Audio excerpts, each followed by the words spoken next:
Chapter 280. What the heck? This question was too serious. If she answered honestly, Gu Mingming had no doubt that Elvis would make her lie in bed until her son was born in order to prove his masculinity. What the heck? Just thinking about it made Gu Mingming's legs go numb and her hip bones turned soft, while her heart shuddered. Laughing dryly, Gu Mingming rubbed her temples and pretended to be forgetful. Sigh.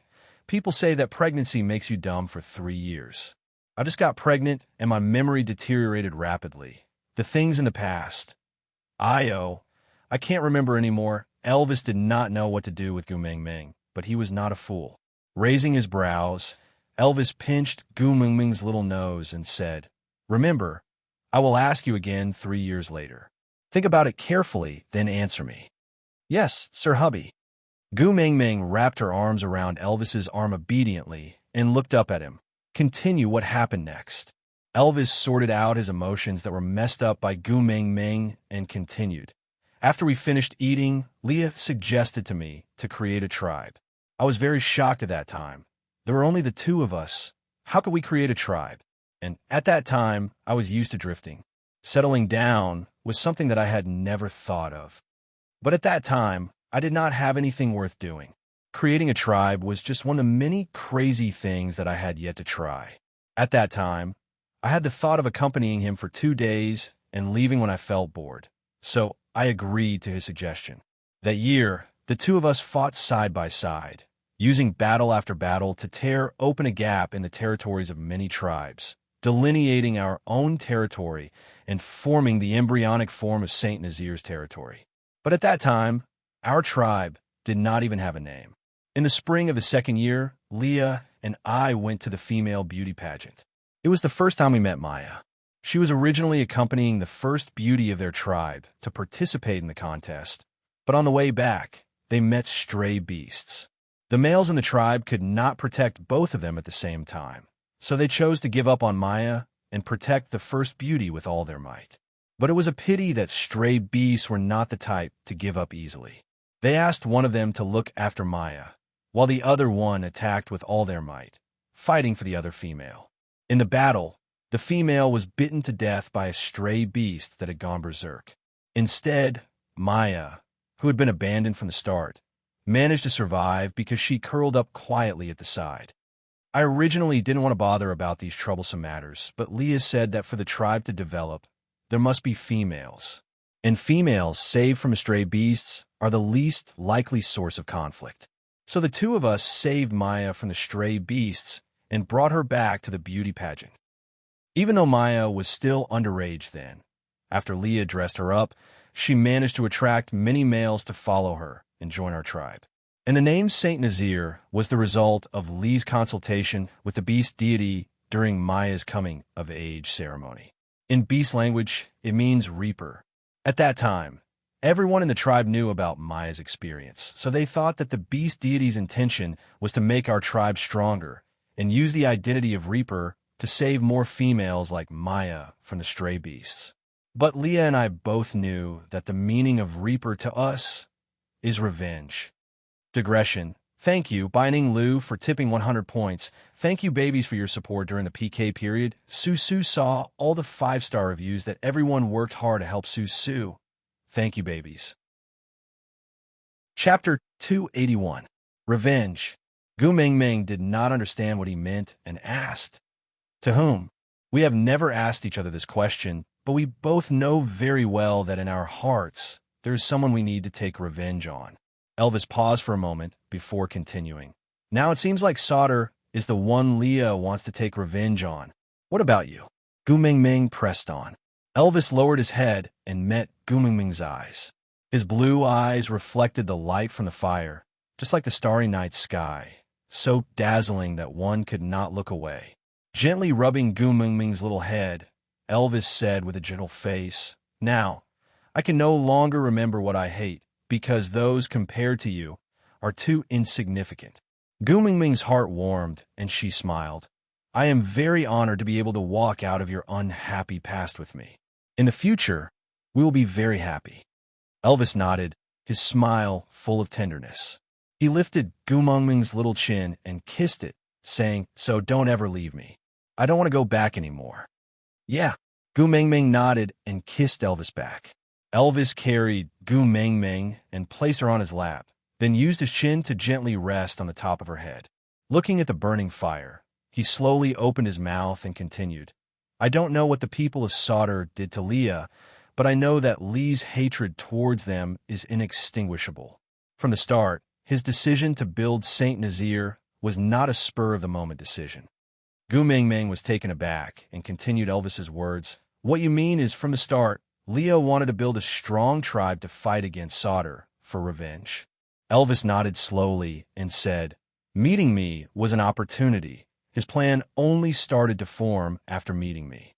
I don't know why he would place me in such a central position and not become the tribe leader himself. With his abilities, even without me, he should be able to achieve his goal. I've asked him this question before, and his answer was, I'm more like a living person than he is. Gu Mengmeng did not quite understand the meaning of this sentence. She wanted to raise her head to take a look, but Elvis pressed against her little head to stop her. He played with her little hand and continued. This sentence is very strange, right? Over the years, I would occasionally think of these words, but I never understood them. It wasn't until I met you that I saw with my own eyes what Leah meant by living. Can you imagine? In the days before I met you, Lee's expression had always been smiling and had never changed. Regardless of whether he was facing an unreasonable female or a powerful, despicable, or vulnerable opponent, his expression was always the same. No one could tell his emotions from his expression, not even me. But after meeting you, his eyes began to shine, and his smile began to represent his emotions. I even saw jealousy in his eyes. Just because you ignored him when you were fooling around with Sandy. He gradually recovered from being a shell and started to look like a living person bit by bit. Only then did I know that he said those words back then. Perhaps it was because I would at least express the emotions of disgust or impatience towards certain things, while he did not even have these two emotions. Aside from the topic. Chapter 282. Gu Mengmeng found it hard to imagine. What kind of life was it for a person to not have any feelings of disgust? Or could he still be considered alive? Elvis hugged Gu Mengmeng's little head and kissed it, continuing, a person who has not had any emotions for many years. Any emotion he feels now will be magnified many times more than an ordinary person. The amount of happiness he once felt because of you is the same amount of pain he feels now. I'm afraid he can't withstand such a huge difference. Gu Mengmeng's heart tightened too. She felt a sense of guilt, as if she did not kill him, but he died because of her. Biting her lower lip, Gu Mengmeng felt a little discouraged and said, But I can't mate with him just because I pity him. If I don't love him but accept him, wouldn't his future life be even more miserable? Maybe after a period of time, he won't get any reciprocation from me and will slowly give up. Or maybe one day, he will meet someone better and realize that I'm not worth his persistence. Elvis smiled and held Gu Mengmeng's little face, saying seriously, In this world, there's no one better than you. Gu Mengmeng felt good being praised by her own husband, but she was too embarrassed to admit it, so she said, That's just what you think. Others might not think the same, right? Elvis sighed. He hoped more than anyone else that the two possibilities Gu Mengmeng mentioned could come true, but he knew better than anyone how impossible these two possibilities were. Persuading his own female to accept someone else, Elvis could be considered a precedent in the beast world. Because other females did not need persuasion at all, it was something that could not be stopped. They could just casually go out for a walk and come back home with a few new members. But the one in their family was so caring, so gentle, so unbearable. I won't force you to accept Leah, but at least give him some time to get used to it. Don't be too cruel to him before he gives up. Elvis's hand tangled with Gu Mengmeng's fingers lightly, feeling extremely conflicted. Who would be willing to let his wife find a few more men? But if I hadn't challenged him to a duel that time, he would be the one with this happiness now. Every time I see Leah being sad for you, I feel like a despicable thief who stole the happiness that should have been his. Gu Mengmeng suddenly laughed. She looked up at Elvis and asked, Do you really think that you won me from fight? Elvis nodded his head seriously. Gu Mingming really did not know whether to laugh or cry and was too lazy to explain. She just hugged Elvis's face and kissed his chin, saying, "All right, then you better improve your skills well. If we lose one day, our family might have a few more family members." Elvis remained silent for a moment before asking, "Will you accept Leah if he defeats me?" Gu Mingming did not answer but asked back, "If I say yes, will you go easy on me?" "Go easy? Where to put it?" Elvis asked seriously. Gu Mingming was speechless. She rearranged her words and said, "What I mean is, if I say yes, will you purposely lose to him?" Chapter 283. Gu Mingming nodded her head in satisfaction before wrapping her arms around Elvis's neck. "You will listen to me, right?" Elvis nodded without hesitation. Gu Mingming pressed her forehead against Elvis's and said, "I want you to be invincible." Elvis was stunned and his lips curled up. He kissed Gu Mingming's lips and said softly, "All right, from today onwards, there will only be death in battle and no defeat." Gu Mingming shook her head and said, "Only victory, no defeat, and no death. I don't want to be a widow, and I don't want my son to be an orphan." Elvis followed Gu Mingming's hand and looked at her flat stomach.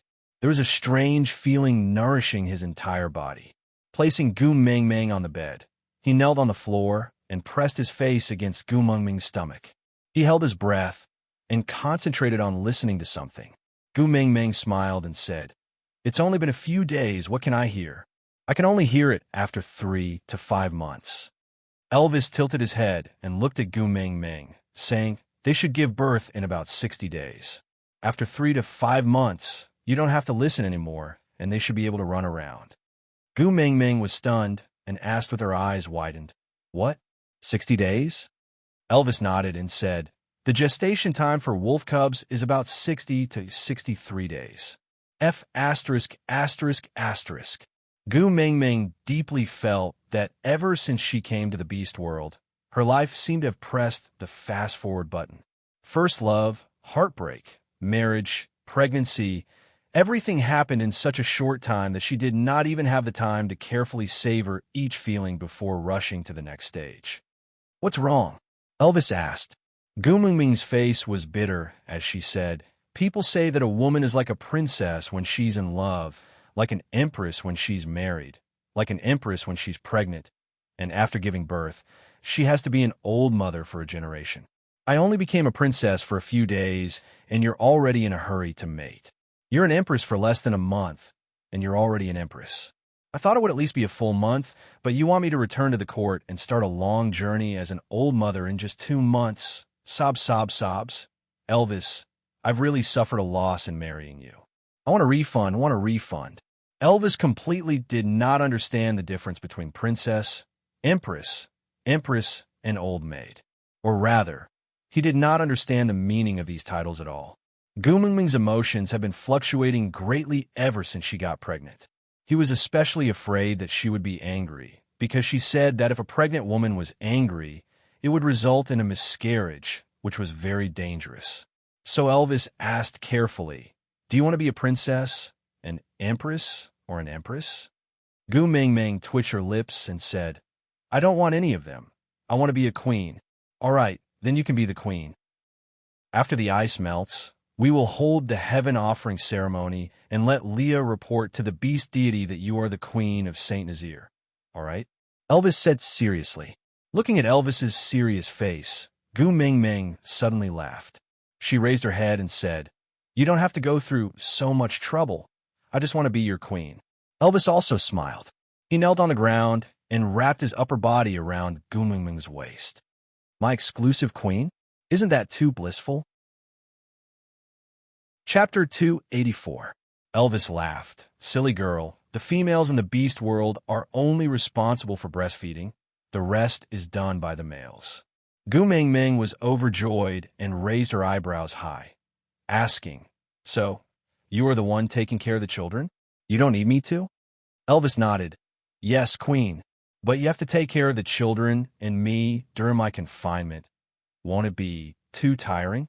Although Gu Mingming had never given birth before, she had the experience of taking care of little kids in the past, so she knew how scary naughty children were. Confinement? Elvis caught the main point. Yeah, Gu Ming Ming nodded. After a woman gives birth, all the bones in her body will be more or less displaced, so she needs to rest for a month to let her bones return to their original positions. She can't be exposed to the wind, nor can she be tired, or else there will be repercussions, and she will have to suffer for the rest of her life. Gu Ming Ming still did not know how big of a hole she had dug for herself with her words. Elvis remembered this sentence firmly in his heart, then said, "It's all right. Let Leah take care of the cubs. I will take care of you." Gu Ming Ming raised her eyebrows, asking, "It's not appropriate to throw your own children to others." Elvis kissed Gu Ming Ming's forehead, saying, "Xiao Ming, don't be too cruel to Leah. At least allow him to do something for you. Or else, he really won't be able to survive." But Gu Ming Ming frowned, feeling very burdened.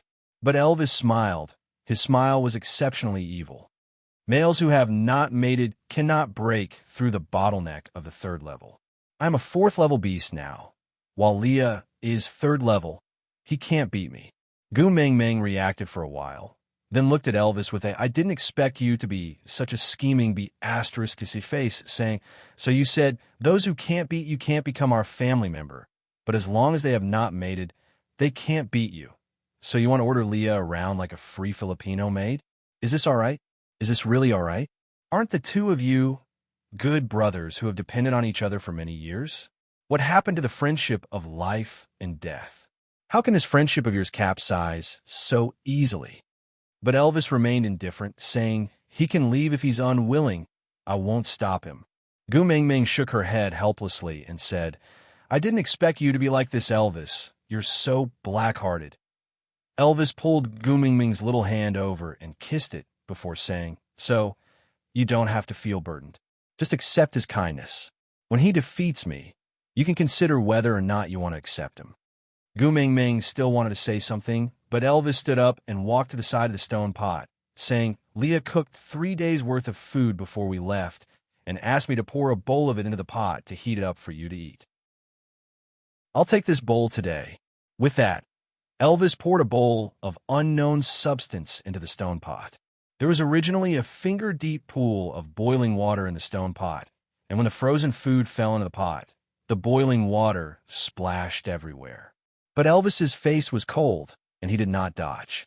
He just stared at the pot as if he was facing a formidable enemy, constantly comparing the situation in the pot with the food that Leah told him to take out of the pot. Looking at Elvis, who was obviously not good at cooking, but kept learning and trying hard for her sake, Gu Ming Ming could not bear to discuss more about other men with him, especially when this man was her ex-boyfriend. Chapter 285. On the third night, Elvis's cave entrance was once again destroyed from the outside. Gu Ming Ming came out wearing a beast skin and saw Leah sweeping the snow off his body with his fluffy tail under the bright moonlight. The moment he saw Gu Ming Ming, the snow fox transformed into a human, leaving behind a large furry tail and a pair of cute fox ears. "Ming Ming, I'm back." Lee's smile was even brighter than the moonlight. He stomped his feet at the entrance to shake off all the snow on his body, but raised his hand to stop Gu Ming Ming from coming closer. "Go back inside and wait for a while. I'll come in after warming myself up." "It's all right, I'm not cold." As Gu Ming Ming said that, she walked to Lee's side and held his hand, leading him into the depths of the cave. As they walked, she said, "Elvis said just now that the food you prepared has been finished. If you still don't come back, he will personally cook for you." Io, thinking about his cooking skills, Leah did not say a word and just followed behind Gu Ming Ming quietly, letting her hold his hand. This feeling was like a dream. He had been searching for small things for her to eat these 3 days. Every time he was about to freeze, he would tell himself that Ming Ming was still waiting for him, so he had to come back alive. But when he really saw Gu Ming Ming waiting for him, he could not believe it. Was Ming Ming not angry at him anymore? He did not dare to ask this question. He did not even dare to make a sound, afraid that this was just a hallucination before he died frozen in the snow. Once this illusion bubble burst, all that was left in front of him was the howling wind and the cold snow, composing the music of death. To be able to see such a scene before his death, he decided to forgive all the cruelty in the past on account of the beast deity's kindness. Entering the depths of the cave, Elvis was stirring the food in the stone pot with a serious expression. He looked up at Leah and said, "If you don't come back soon, I'll think you died outside." Leah smiled faintly and did not say anything. Gu Ming Ming pulled Leah to the side of the fire and made him sit down. Then, she took a beast skin and draped it over him. "You must be tired after being wild for 3 days, right? Have a good rest after eating. If there's anything else, let's talk tomorrow." Elvis clapped his hands, indicating that the food was ready. He then took out the biggest bowl and scooped a bowl for Gu Ming Ming, before taking out 2 smaller bowls for himself and Leah. He passed the bowl to Leah, but Leah did not reach out to take it. Elvis frowned and said, "You still want me to feed you?" Leah suddenly smiled and carefully took over the small bowl.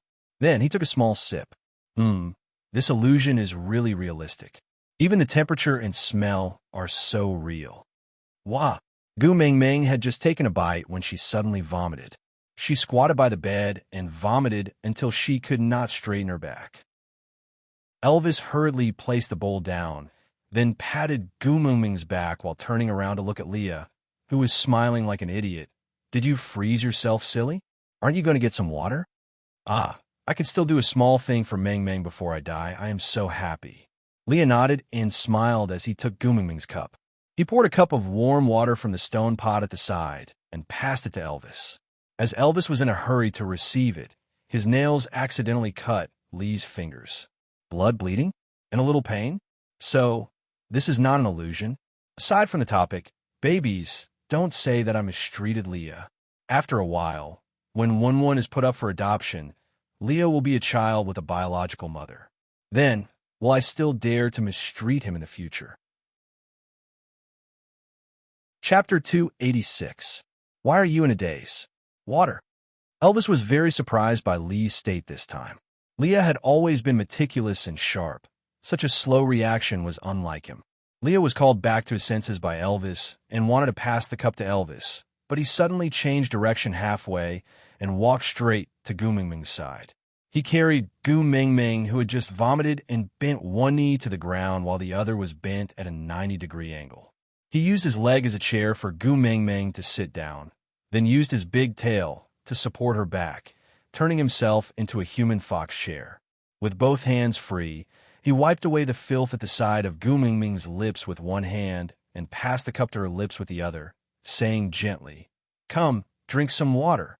Gu Ming Ming was dizzy from vomiting and could not care less about who was taking care of her. She drank a mouthful of water from the side of the cup, rinsed her mouth, and spat it out. Then, she drank another mouthful before forcefully swallowing it down, suppressing the nauseous feeling. Leah stuck out his tongue and licked away the water stain at the side of Gu Ming Ming's lips. This action shocked Gu Ming Ming, who had just regained her senses, and she instinctively took a step back. She looked at Leah warily and asked, "What are you doing?" Leah stretched out both his hands, one holding a cup of water and the other holding a bunch of grapes that had the texture of ice crystals. He tilted his head and said, "I don't have hands anymore."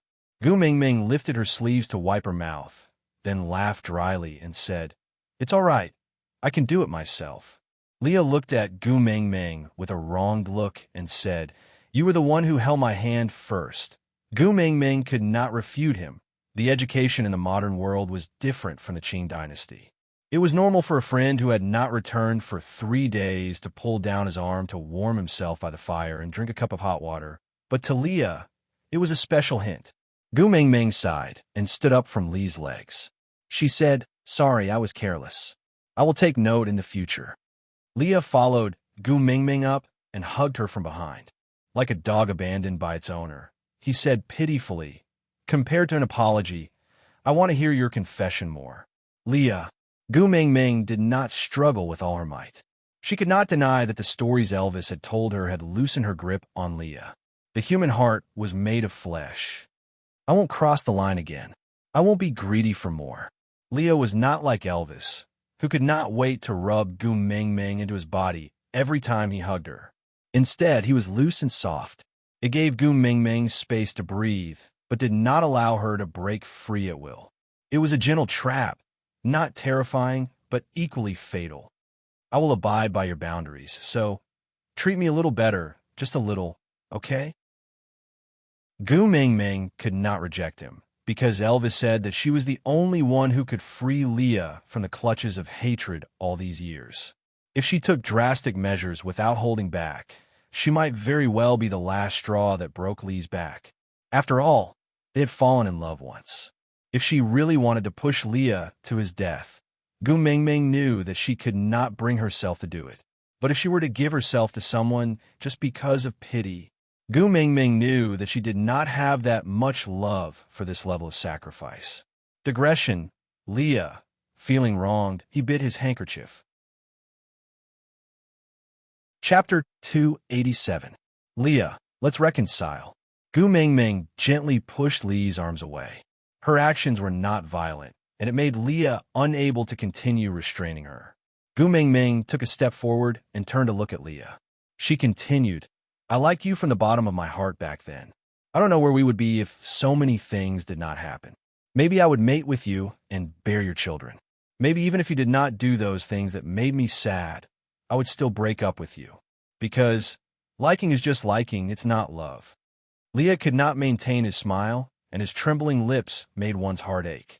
He plucked a grape that looked like an ice crystal and stuffed it into Gu Mingming's mouth without any explanation. He then said to himself, this is called Shui Ling fruit. It's only available during winter. There are not many people who have eaten it in the beast world. Even our snow fox tribe would not take the risk to look for it during winter. But its taste is very special, and all the females who have eaten it say they like it. Eat more while it's fresh. Don't waste my effort. With that, he stuffed all the Shui Ling fruits into Gu Mingming's arms and turned to leave. That silhouette was fleeing in panic. He could remain calm even when facing enemies stronger than him, but he was always defeated in front of Gu Mingming. He did not know what he was afraid of. At least Gu Mingming did not destroy the relationship. She said she wanted to reconcile with him. She even admitted that she liked him. Shouldn't this be something to be happy about? But why did his heart hurt so much? It was even more painful than the day she mated. Ah, he must have suffered frostbite while searching for the Shui Ling fruit. If not, why would there be a layer of thousand-year-old ice on his heart? It was hard yet fragile. Just one word from Gu Mingming would shatter it into tiny ice shards. Gu Mingming looked at the Shui Ling fruit in her arms. She did not chase after Leah. She knew that with Lee's intelligence, he would definitely be able to guess what she wanted to say. Giving him some time to slowly accept it might be the best outcome for everyone. Could people who had fallen in love still be friends? This was a topic that questioned human nature. As Gu Mingming herself, she did not believe it. But Leah, other than a friend, what other identity could she give him? Gu Mingming sighed and sat back on the bed. She used a small bowl to divide the Shui Ling fruit into 3 portions and held one bowl for herself to eat. The taste was a little sour and a little sweet. It tasted a little like a mangosteen without its skin and a little like an unripe kiwi. That smell was magical, but it successfully suppressed the waves of nausea that Gu Mingming could not suppress just now. Unknowingly, his share of Shui Ling fruits had been emptied. Gu Mingming licked her lips and secretly stretched her hand towards Elvis's little bowl. Just one will do, just one. Gu Mingming's hand hesitated for a long time above the bowl before she picked the biggest one and stuffed it into her mouth. That mouthful of crispy sweetness made her feel extremely satisfied. Ah, the food in other people's bowls is indeed more delicious. Gu Mingming sucked on her fingers and stared at the bowl of tempting Shui Ling fruits. She looked around and then said softly, just one more, just one more. Gu Mingming looked at the bowl of tempting Shui Ling fruits. Chapter 288. Hubby, Gu Mingming shouted at the top of her lungs. Elvis answered and came over with a bowl of steaming fish and potatoes in his hands. Leah followed behind him with a bowl of roasted sweet potatoes that were just taken from the fire pit. The moment the two of them entered, they saw Gu Mingming kneeling by the bed, her eyes staring fixedly at the 2 bowls at the side of the bed. That look of her swallowing her saliva was clearly written on her face that said, I want to eat, but she was trying her best to hold it back. It was very lovable. Gu Mingming's eyes were glued to the bowls at the side of the bed. Elvis sat beside Gu Mingming and glanced at the two bowls. Each bowl was filled with shui ling fruits, but one bowl had more while the other bowl had less. What's wrong? Elvis did not understand why Gu Mingming was staring at the two bowls in a daze. Eat if you want. These are all yours. Gu Mingming shook her head and pointed at the bowl with more fruits. This is Li's. Then she pointed at the bowl with less fruits. This is yours. Gu Mingming carried the smaller bowl and lowered her head like a child who had done something wrong. Her voice was filled with grievance as she pouted and explained, "You and Leah originally had the same amount, but I couldn't help it." Gu Mingming smacked her lips. There was no longer any sweetness in her mouth, and only a sour taste was left. But it was this taste that made her unable to stop herself. She steeled her heart and passed the bowl to Elvis. She turned her face to the other side and said with an expression as if she could not bear to look, "Here, hurry and eat. If you don't eat, I will finish it all." Elvis's heart was so warm that it was a mess. He held the food with one hand and hugged Gu Mingming's waist with the other to pull her into his arms. He smiled helplessly and said, "Do you think I will snatch your food?" Gu Mingming shook her head and pursed her lips without saying a word. Elvis said again, "Then what are you hesitating for? Hurry and eat." Gu Mingming still shook her head and passed the bowl with shui ling fruits to Elvis again. "We are husband and wife. We should share blessings and misfortunes together. It doesn't make sense for me to be the only one eating delicious food and you to face danger alone." Elvis knew that Gu Mingming was still upset over the fact that he had hidden her away to fight the stray beasts alone. These few days, she had been blaming herself for being so useless. How could she be so useless when faced with danger and be unable to do anything other than watch from the sidelines? Elvis didn't know what it meant to be a weakling, but he knew that it couldn't be anything good. So, in order to appease her, he promised to bring her along to do survival training with the baby after she gave birth. Only then did she feel slightly better about it, but she still couldn't let it go completely. Every time he saw Gu Mingming distressed over this matter, Elvis felt that he had been too kind to let those stray beasts leave. If he could turn back time, he would definitely make them regret coming to St. Nazaire. No, he would make them regret being born into this world. But now, Elvis's priority was to comfort Gu Mingming. Exchanging a look with Leah, Leah walked forward and sat sideways in front of Gu Mingming. He pointed at the bowl with more food and asked, "This is mine?" Gu Mingming nodded and said, "Yes, you worked so hard outside for 3 days to find it. You have to have a taste no matter what. Don't worry, I didn't eat any of yours, not even a single one." But Leah flipped over and laid sideways on the edge of the bed. He used his elbow to support his chin and said, "But I had already eaten a lot when I was plucking them. Now that I think about it, I can still feel the acid in my mouth. I don't want to eat anymore." Aside from the topic, today was the first time I deleted a reader's comment. To be honest, I felt a little down. Actually, you have the right to not like my novel, and you also have a right to not read it. But you really don't have to say such harsh words. Authors are also human and can be hurt. If you feel that my novel can't attract you, can't you turn around gracefully and give each other some face and part on good terms? What else can you gain by saying such harsh words in the comments section other than making yourself look like a person with no morals? I don't know if you will see this comment, but I still want to say it. Whatever my babies say, I'll take it seriously. Chapter 289. Gu Mingming's eyes lit up. The smile that came from the bottom of her heart was a joy that even an amazing actor could not act out. Her little hand secretly reached towards Lee's bowl and stopped before touching it. She looked at Leah and asked, "You really don't want to eat?" Leah nodded his head nonchalantly. Then he gently pushed the small bowl into Gu Mingming's hands and said, "Here, it's all for you. Eat it." Gu Mingming smiled brightly. She held the small bowl in her arms so tightly that only her teeth could be seen. She said sincerely, "Leah, thank you." Leah smiled and nodded without saying a word. After waiting for 2 days and 2 nights for the shui ling fruits to ripen, The cold wind, that was as sharp as a knife, felt as painful as being cut by a knife. After enduring for 2 days and nights, he only managed to pluck such a small bunch. But it was enough to see Gu Mengmeng eating so happily and smiling so blissfully. Elvis frowned and asked, "This is sour?" Gu Mengmeng placed a shui ling fruit into her mouth. Then, she nodded at Elvis with a blissful face as a reply. Elvis, on the other hand, poured the shui ling fruit in his bowl into Gu Mengmeng's bowl with a look of disdain. He said, "I am a wolf. I only eat meat and not grass.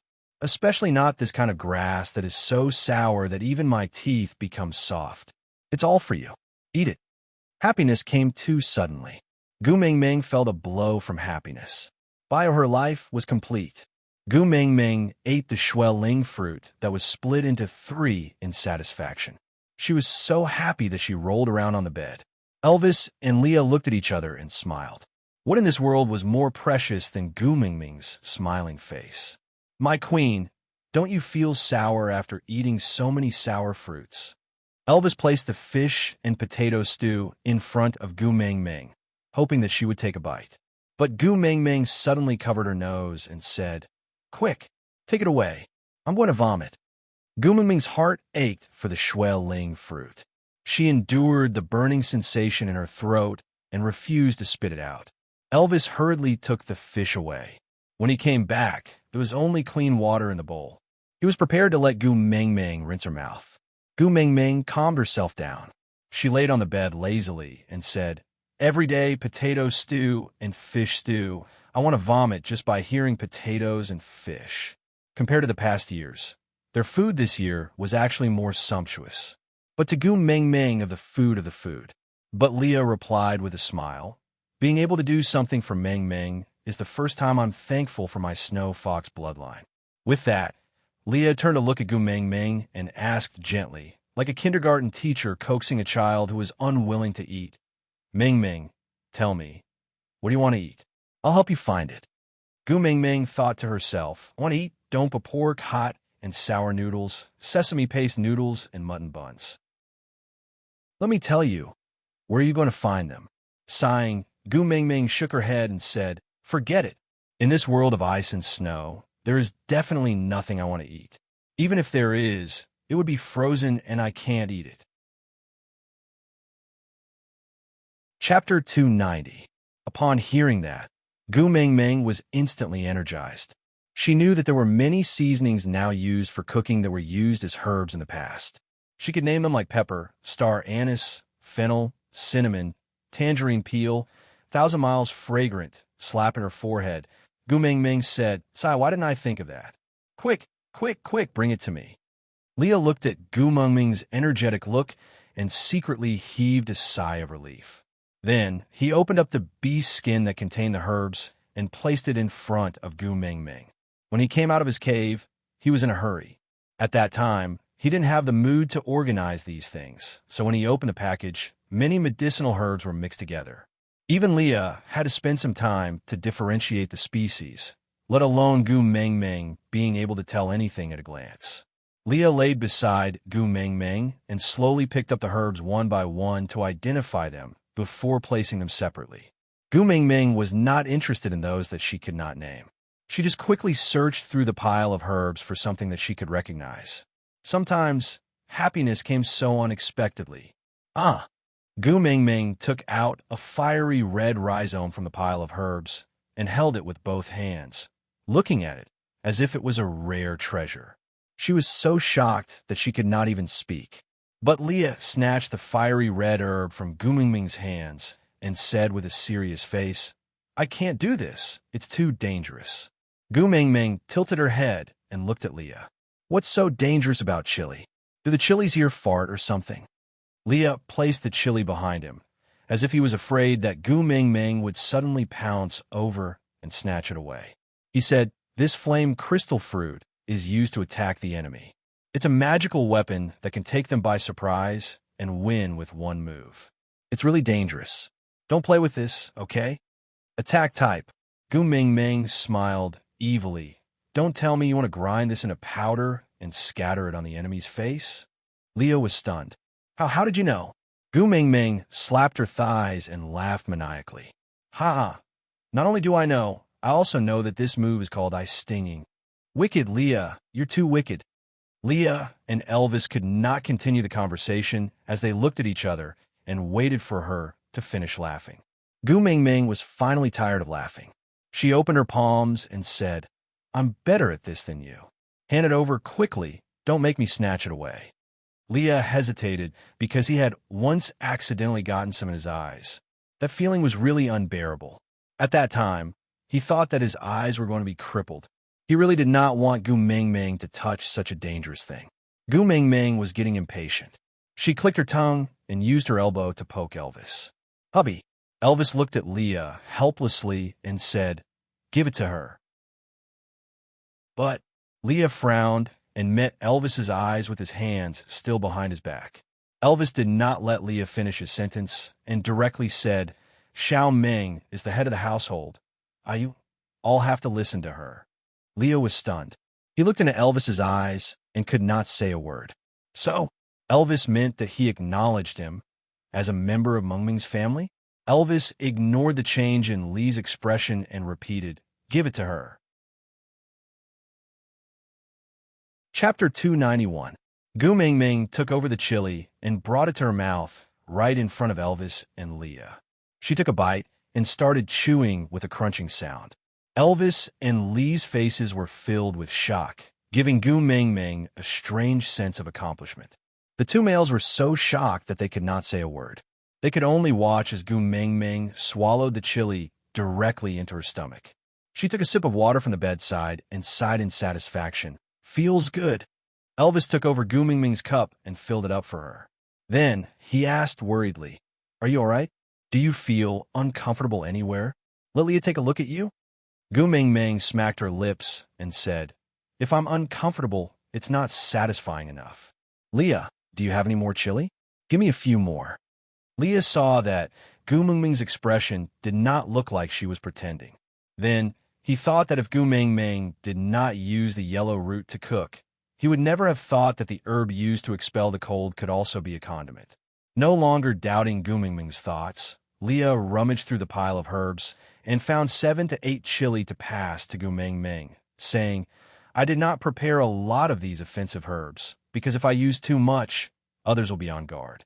So, I will only use them to win when Elvis and I can't defend against them, even if we work together.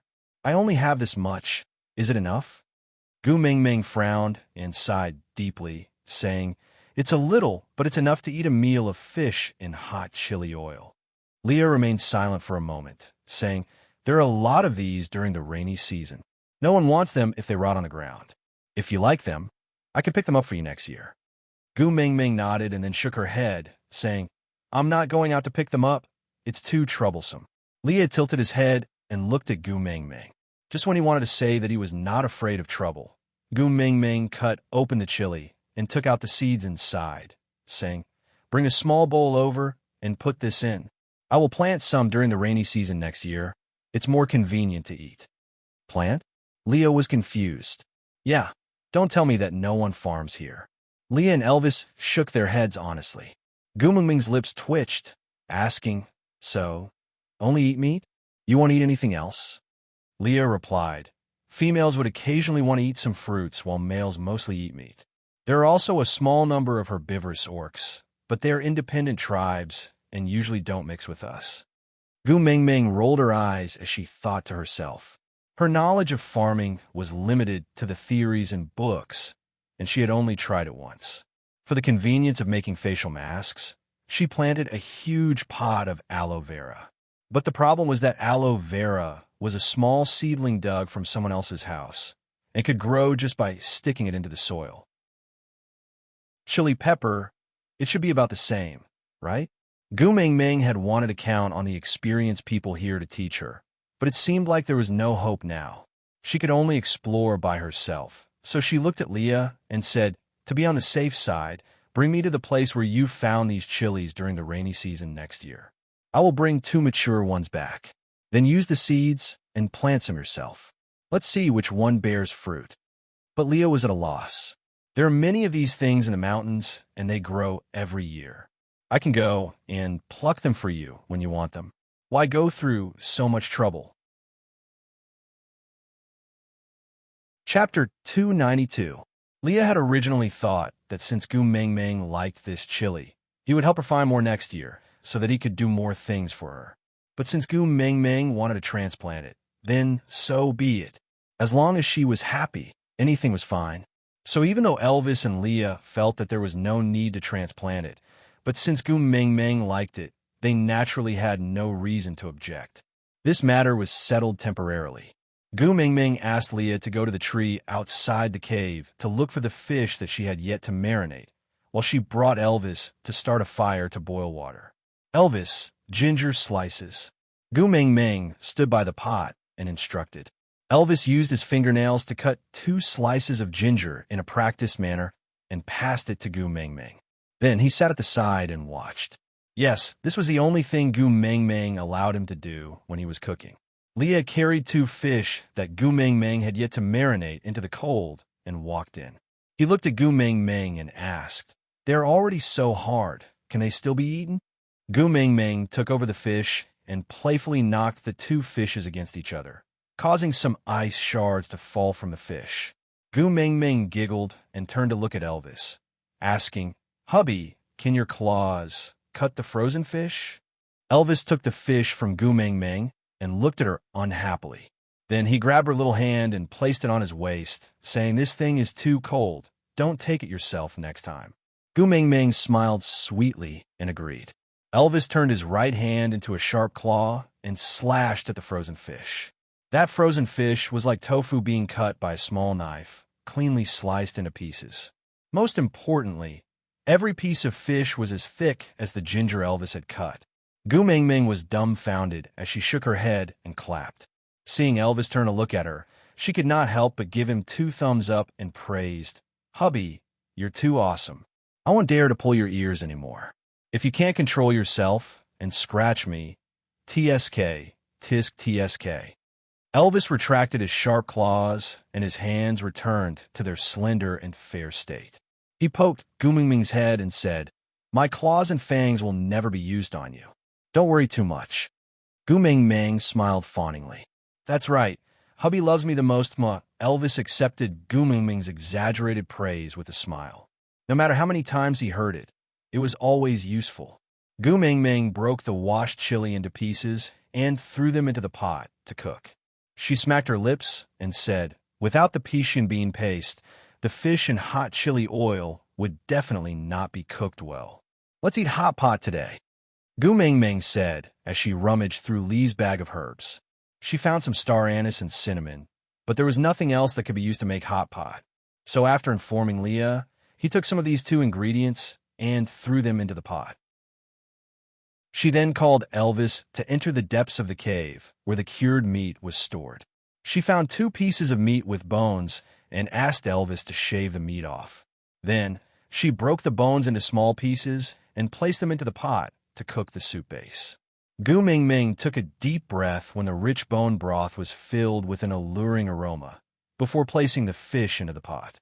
She used the long chopsticks that Elvis had specially made for her to rinse the meat, then picked up a piece of fish and sent it into her mouth.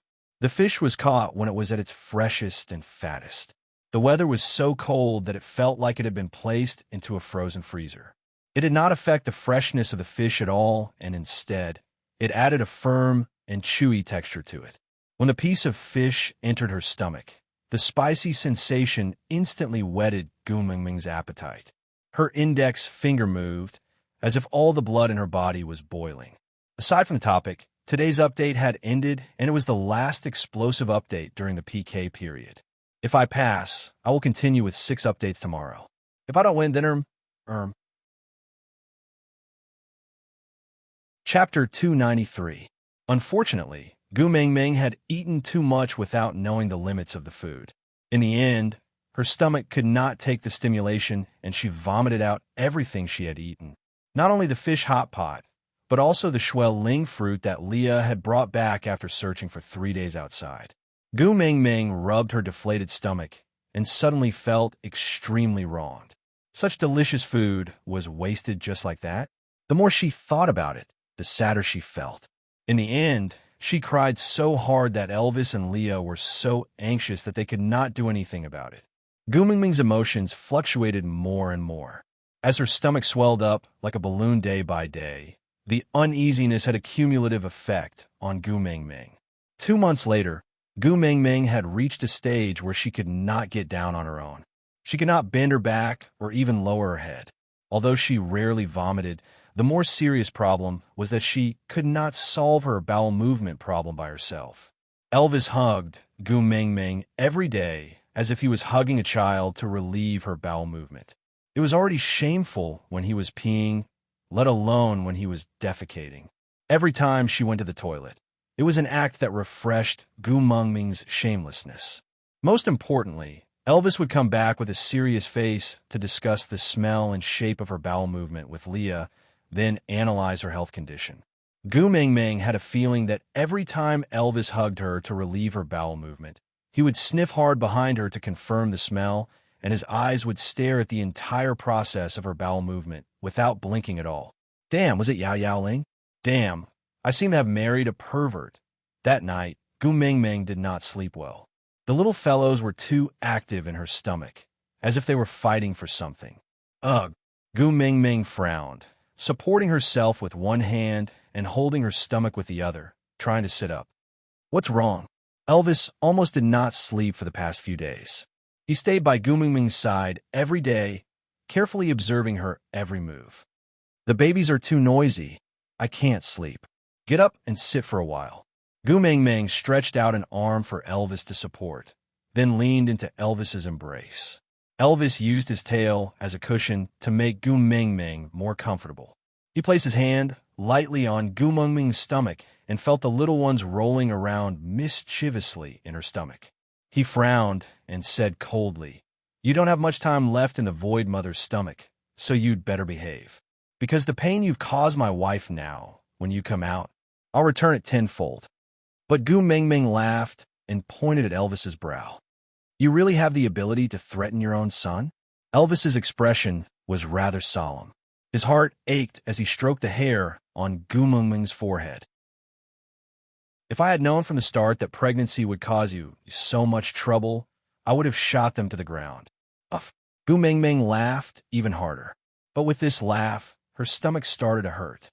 Frowning, Gu Mingming turned around to ask Elvis, "How long have I been pregnant?" Elvis wiped the fine beads of sweat off Gu Mingming's forehead and replied, "Counting the days, it should be a day or two. She should be giving birth soon." F*******. Gu Mingming came to a sudden realization. These little wolf cubs are not playing. They're ranking in my stomach to see who's going to be the boss. Aside from the topic, thank you to the little baby from Xiaoxiang Academy, Feng Yu Huang, for the flowers.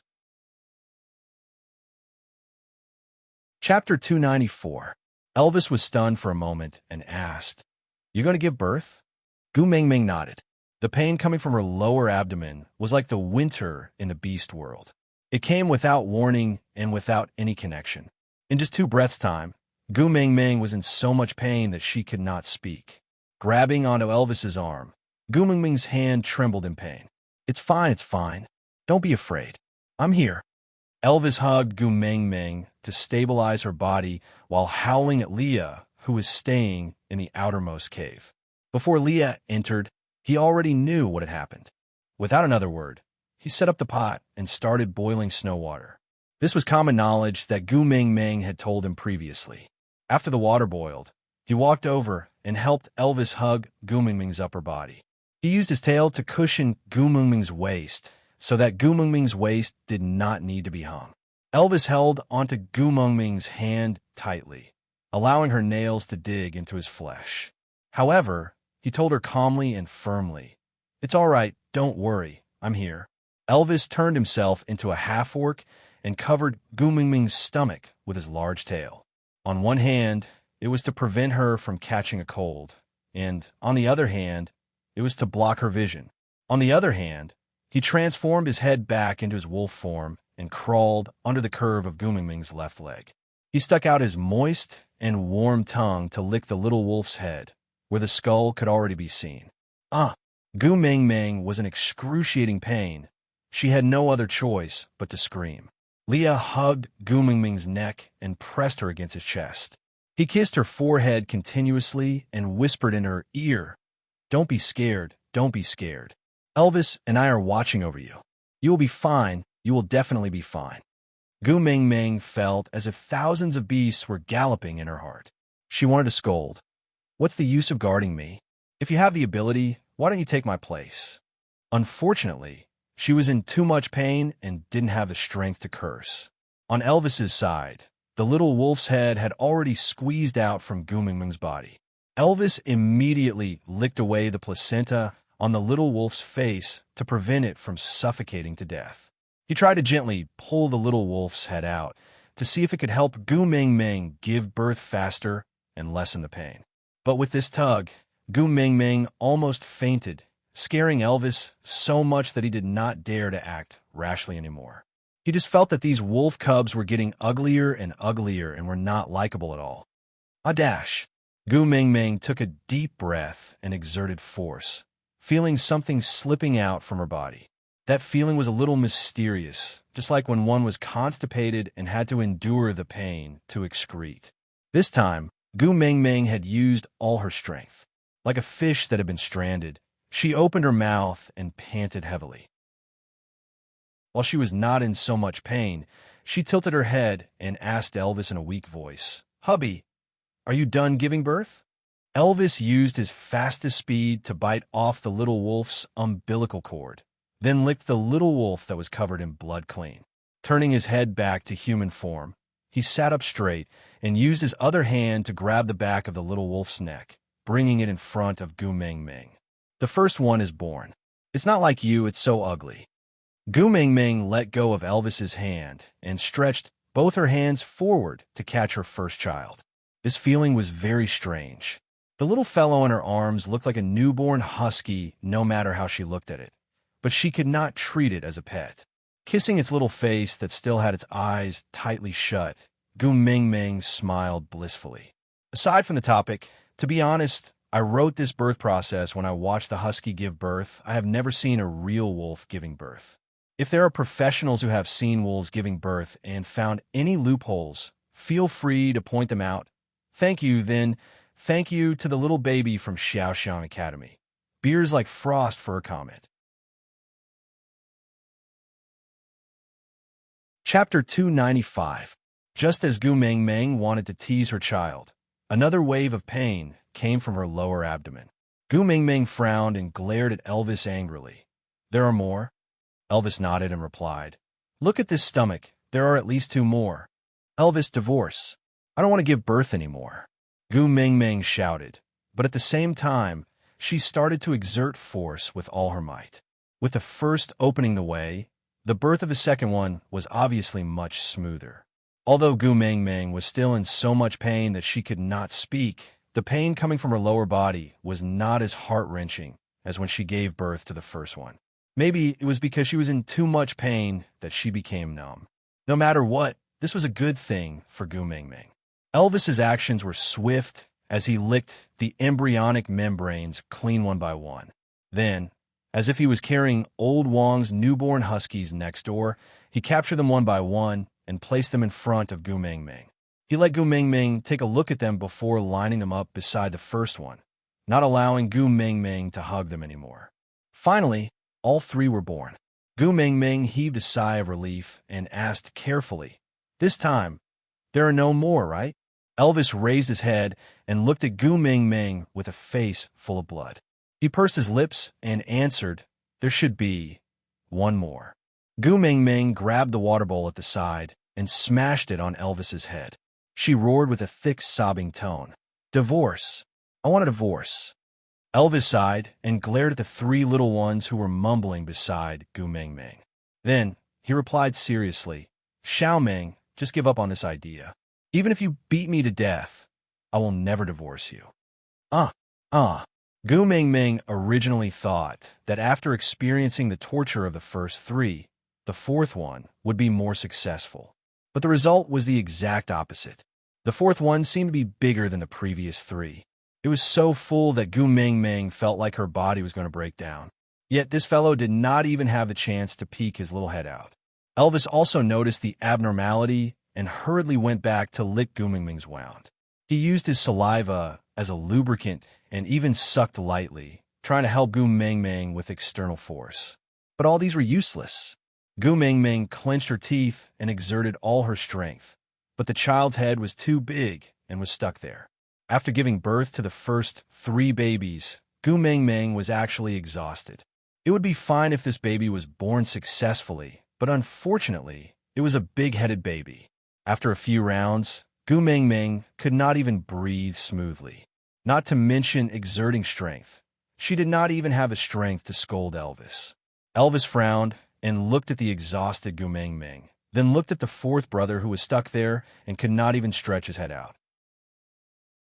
He leaned forward and kissed Gu Mengmeng's forehead, saying in a low voice, "We have 3 children. That's enough."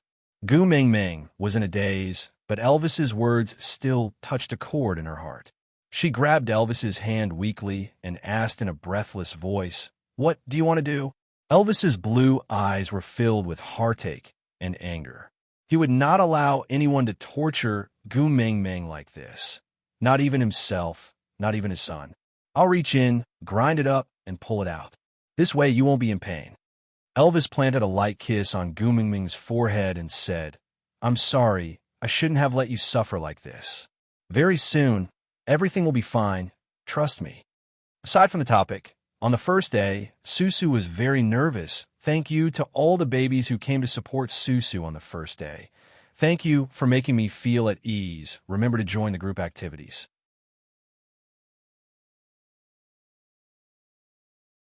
Chapter 296.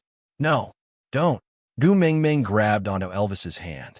She did not know where she got the strength from, but she gripped onto Elvis's wrist tightly like a pair of pliers. Her curved eyebrows were knitted into a dead knot. She clenched her teeth and persisted in exerting strength again and again. Her face was pale, and Gu Mengmeng clearly could not hold on any longer. "Xiao Meng, I love you." As Elvis spoke, he had already turned his hands into wolf claws and reached towards the little wolf cub stuck in Gu Mengmeng's body. Gu Mengmeng clenched her teeth and growled with a hoarse voice, "If you dare to touch my child, I will die in front of you." Elvis froze and did not dare to move. He clenched his teeth, but could not do anything to Gu Mengmeng. She had pinched his weak spot, making it impossible for him to resist. Seeing that Elvis had given up on harming the baby, Gu Mengmeng was slightly relieved. Trying her best to ignore the pain coming from her lower body, Gu Mengmeng adjusted her breathing again and again. When she felt that her energy had recovered slightly, she then said to Elvis, "Use your claws to cut open my flesh at the place where the baby is stuck. Be careful not to hurt the baby's head. This way, he can be born smoothly, and I won't have to suffer so much." Elvis frowned and looked at Gu Mengmeng without moving. "Listen to me. Where I come from, this is called a lateral incision. It's a very common fertility measure." Elvis was still frowning. After staying silent for a long time, he said, "I can't hurt you." Gu Mengmeng was really speechless. She struggled to straighten her body with all her might and hugged Elvis's head with one hand, pulling him in front of her. She pressed her forehead against Elvis's and said, "If you don't do this, the child and I will both die. Just a small cut on me now, and the baby and I will be safe. You're not hurting me. You're saving me and the baby." Elvis frowned, but he could not resist Gu Mengmeng's pleading gaze.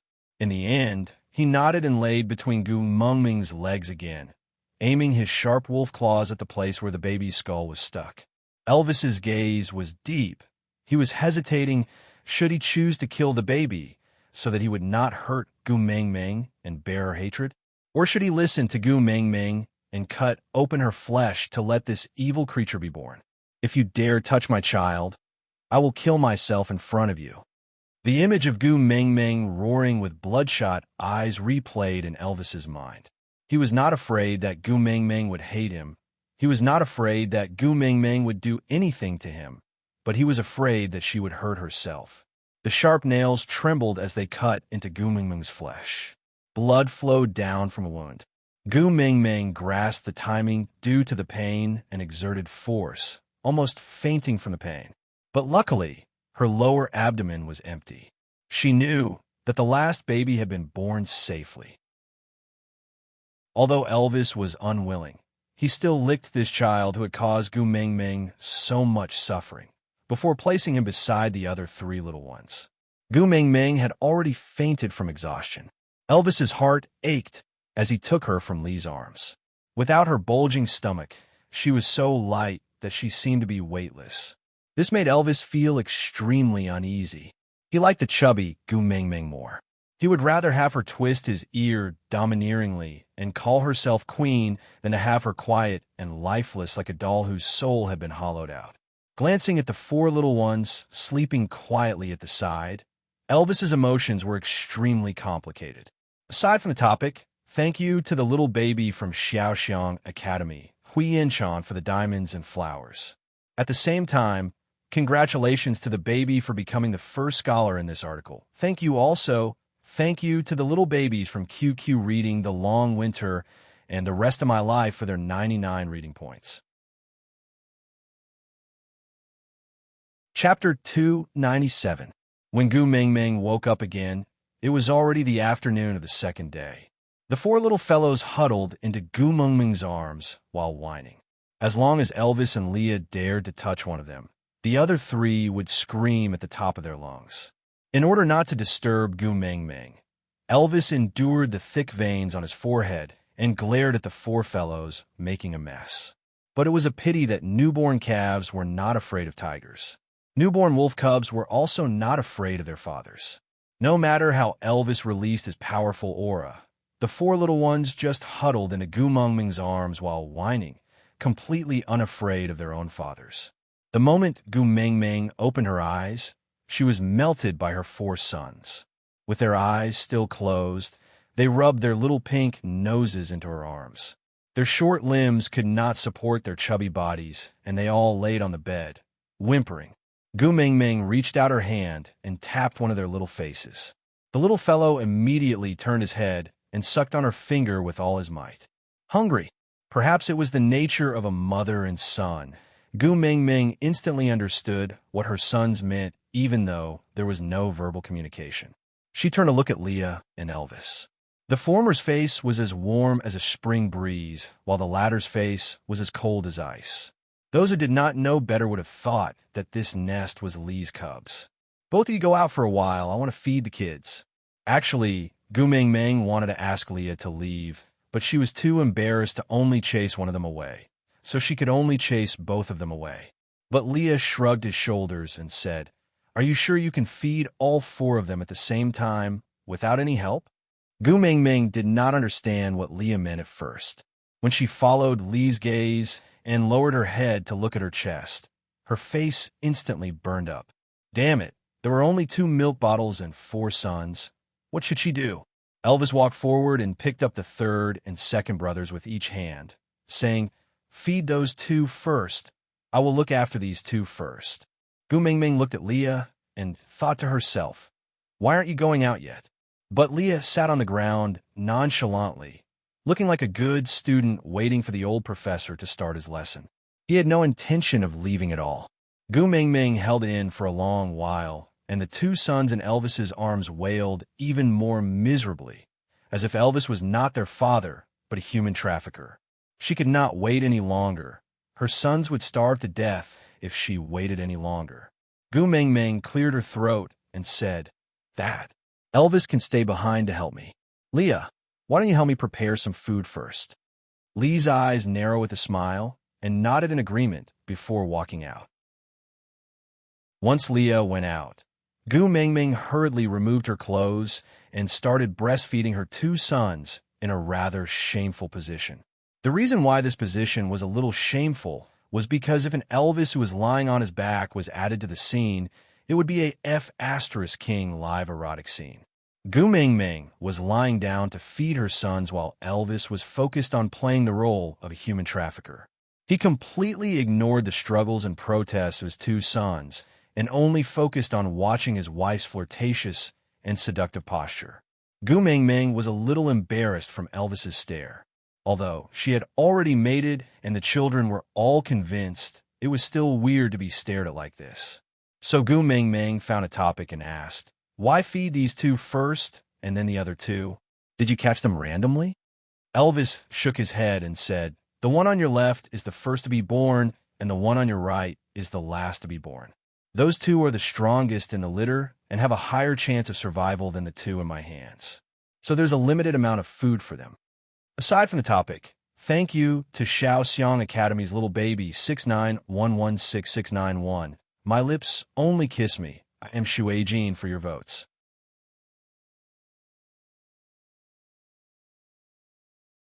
Chapter 298. Gu Mingming was really dumbfounded after listening to him. What kind of theory was that? Does it mean that we should prioritize protecting the two stronger ones and let the two weaker ones live if they can? If they can't, then we'll just forget about it? Return my sons to me.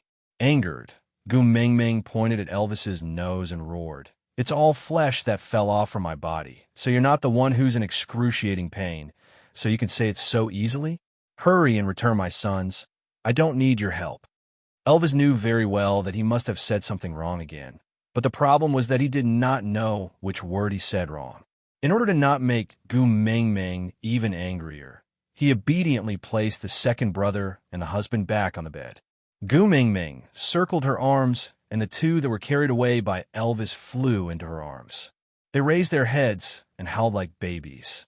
Even if Gu Mingming did not understand what they were saying, she could roughly guess that their sons were complaining. So she kissed them one by one and coaxed them gently. "Don't be afraid. Mummy is here. You may have a fake daddy, but it's all right. Mummy will protect you. Be good. It'll be your turn after brother and brother finish eating." The first brother seemed to have understood Gu Mingming's words. He smacked his lips and let go of Gu Mingming's chest. He flipped over and rolled to one side, giving up his spot to his brother. The two children's hands and feet were weak, and they could only wriggle forward to fight for the only position available. Gu Mingming could not really tell whether it was the second brother or the third brother who managed to snatch it. Anyway, there was only one left, and he did not manage to snatch it. Feeling extremely wronged, he laid on Gu Mingming's chest and twisted his soft body, howling in a childish voice. The fourth brother had no intention of moving away and continued sucking with all his might with his cheeks puffed up.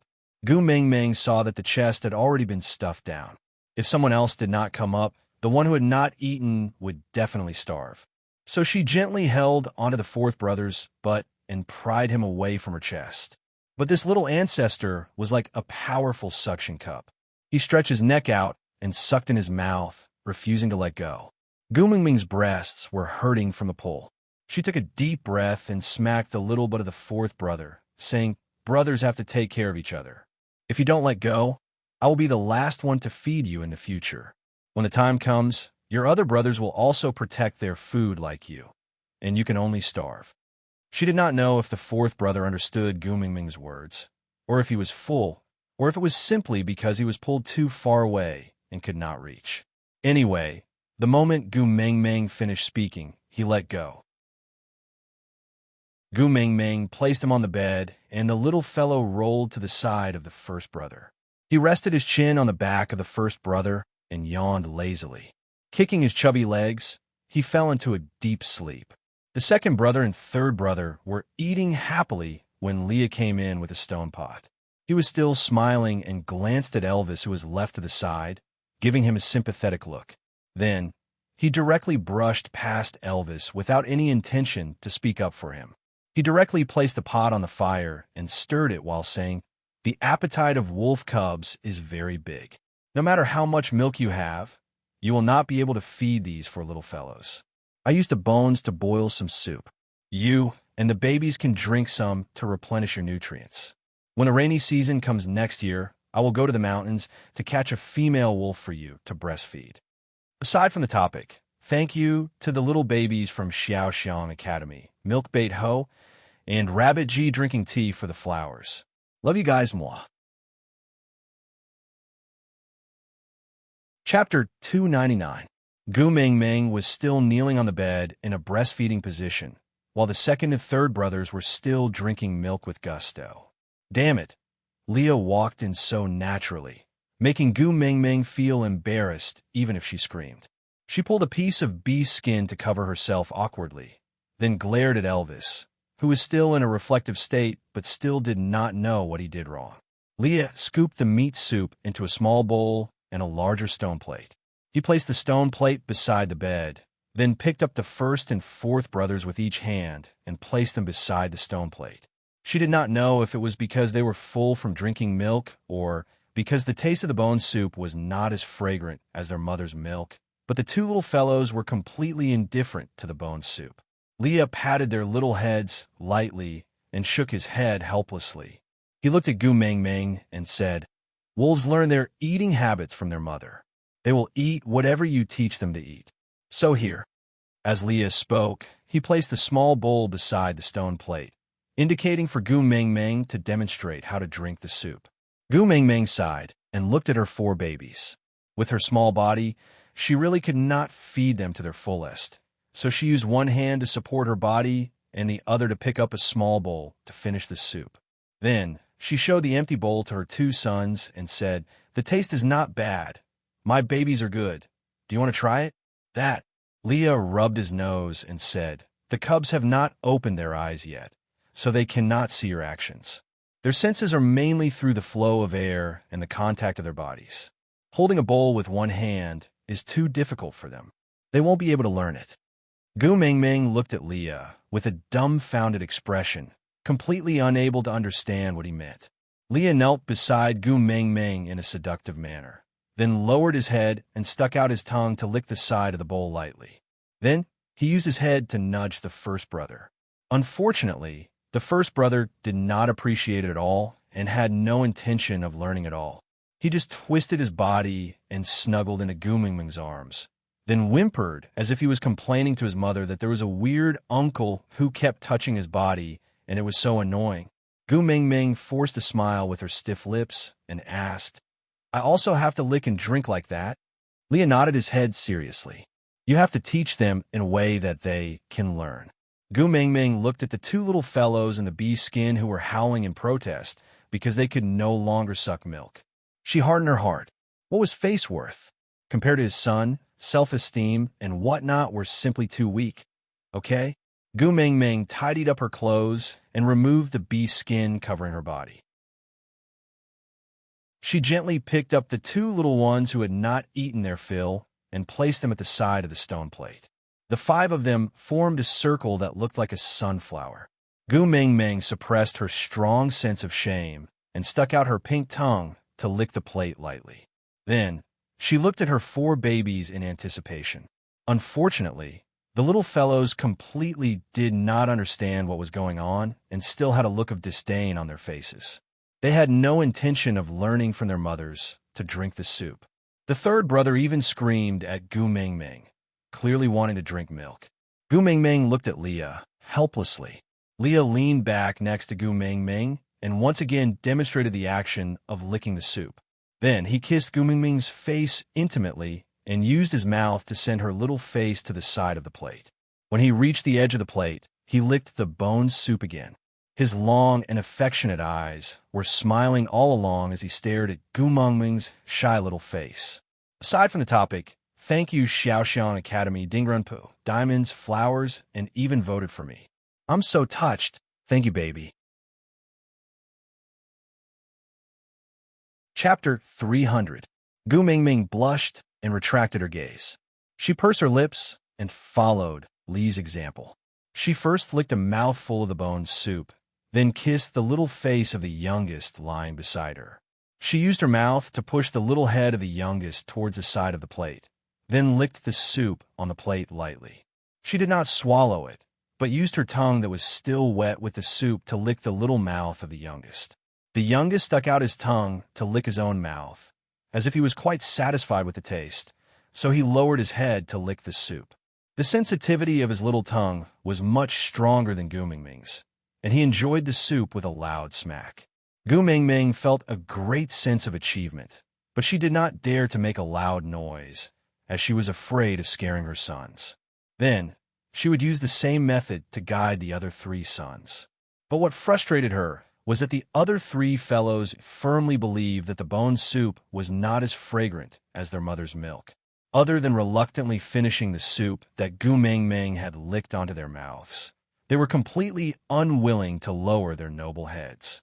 Gu Mengmeng looked at the youngest, whose belly was already round from eating, then at the other 3 little fellows who were still crying piteously for food, before looking at Leah with a pleading gaze. Leah shrugged his shoulders and stood up. He retreated to Elvis's side and said, "I'll leave the rest to you." Elvis nodded, picked up the youngest, and passed him to Gu Mengmeng. Gu Mengmeng received the youngest blankly and hugged him in her arms. Then, she watched as Elvis's face darkened, using his throat to growl at the other 3 little ones. If Elvis was not in his human form, Gu Mengmeng did not doubt that she would see the expression of a wolf baring his teeth to scare his enemies in television dramas. Gu Mengmeng frowned. What was wrong with this person? He had a face full of anticipation when he begged her to give birth to children. She thought he liked babies a lot, but in the end, did he get addicted to scaring his sons every day? Gu Mengmeng was about to flare up when she realized that the 3 little ones who had refused to lower their heads to drink the soup actually lowered their heads obediently and started to lick the soup plate pitifully. Although they looked rather pitiful, it was still better than starving. Gu Mengmeng heaved a sigh of relief and resisted the urge to scold Elvis. She just gently caressed the back of the 4th brother, as if the one who was scolded was the 4th brother and she was comforting him. It didn't take long for the 3 little guys to finish the bowl of bone soup. She groaned twice, lay crookedly on the edge of the plate, and began to sleep. Gu Mengmeng looked at the 4 heartless brothers and suddenly laughed. She carried them up one by one and arranged them in a row on the bee's skin. Then, she took out a softer bee skin and covered them with it. Only then did she carefully climb up from the bed and scoop 2 pieces of meat from the pot to eat. "You can eat meat? Don't you feel disgusted?" Elvis was a little worried. Ever since she became pregnant, Gu Mengmeng refused to touch meat no matter what. She always said that there was a gamey smell and it made her feel disgusted. Gu Mengmeng sniffed and said, "It's still a little disgusting, but we still have to eat even if it's disgusting. Otherwise, the children's nutrition will not be able to keep up and they will fall sick easily." Elvis sighed and scooped Gu Mengmeng into his arms, letting her sit on his lap to eat so that she would not catch a cold. Elvis rested his head on Gu Mengmeng's neck and said with a little grievance, "Other people can't even think about getting pregnant without a few years. How did you get pregnant in such a short time?" Gu Mengmeng tilted her head and asked, "You're still unhappy that I gave birth to a son for you?" Elvis nodded and said with grievance, "Not happy, very unhappy. I feel that you are treating them better than me now. You glared at me a few times because of them and even scolded me. You even said you wanted to divorce me and even threatened me. Aside from the topic, thank you to the little darling of Xiaoxiang Academy. As long as I don't die, you will always be my subject, 8 evaluation votes. Nouveau riche looking for a mistress." Chapter 301. The corners of Gu Mengmeng's mouth twitched, not knowing whether to cry or laugh. "Hey, Elvis, do you still want your black-bellied and bloodthirsty boss image? Can you still be saved when your image has collapsed to this extent?" Elvis hugged Gu Mengmeng, his voice carrying a tinge of grievance. He wagged his black, gilded tail twice, looking like a husky that destroyed his house. He rested his chin on Gu Mengmeng's shoulder and tilted his head outwards, facing the side of Gu Mengmeng's face. He whispered into her ear, "Most importantly, because of them, I have not touched you for 2 whole months. Cough, cough."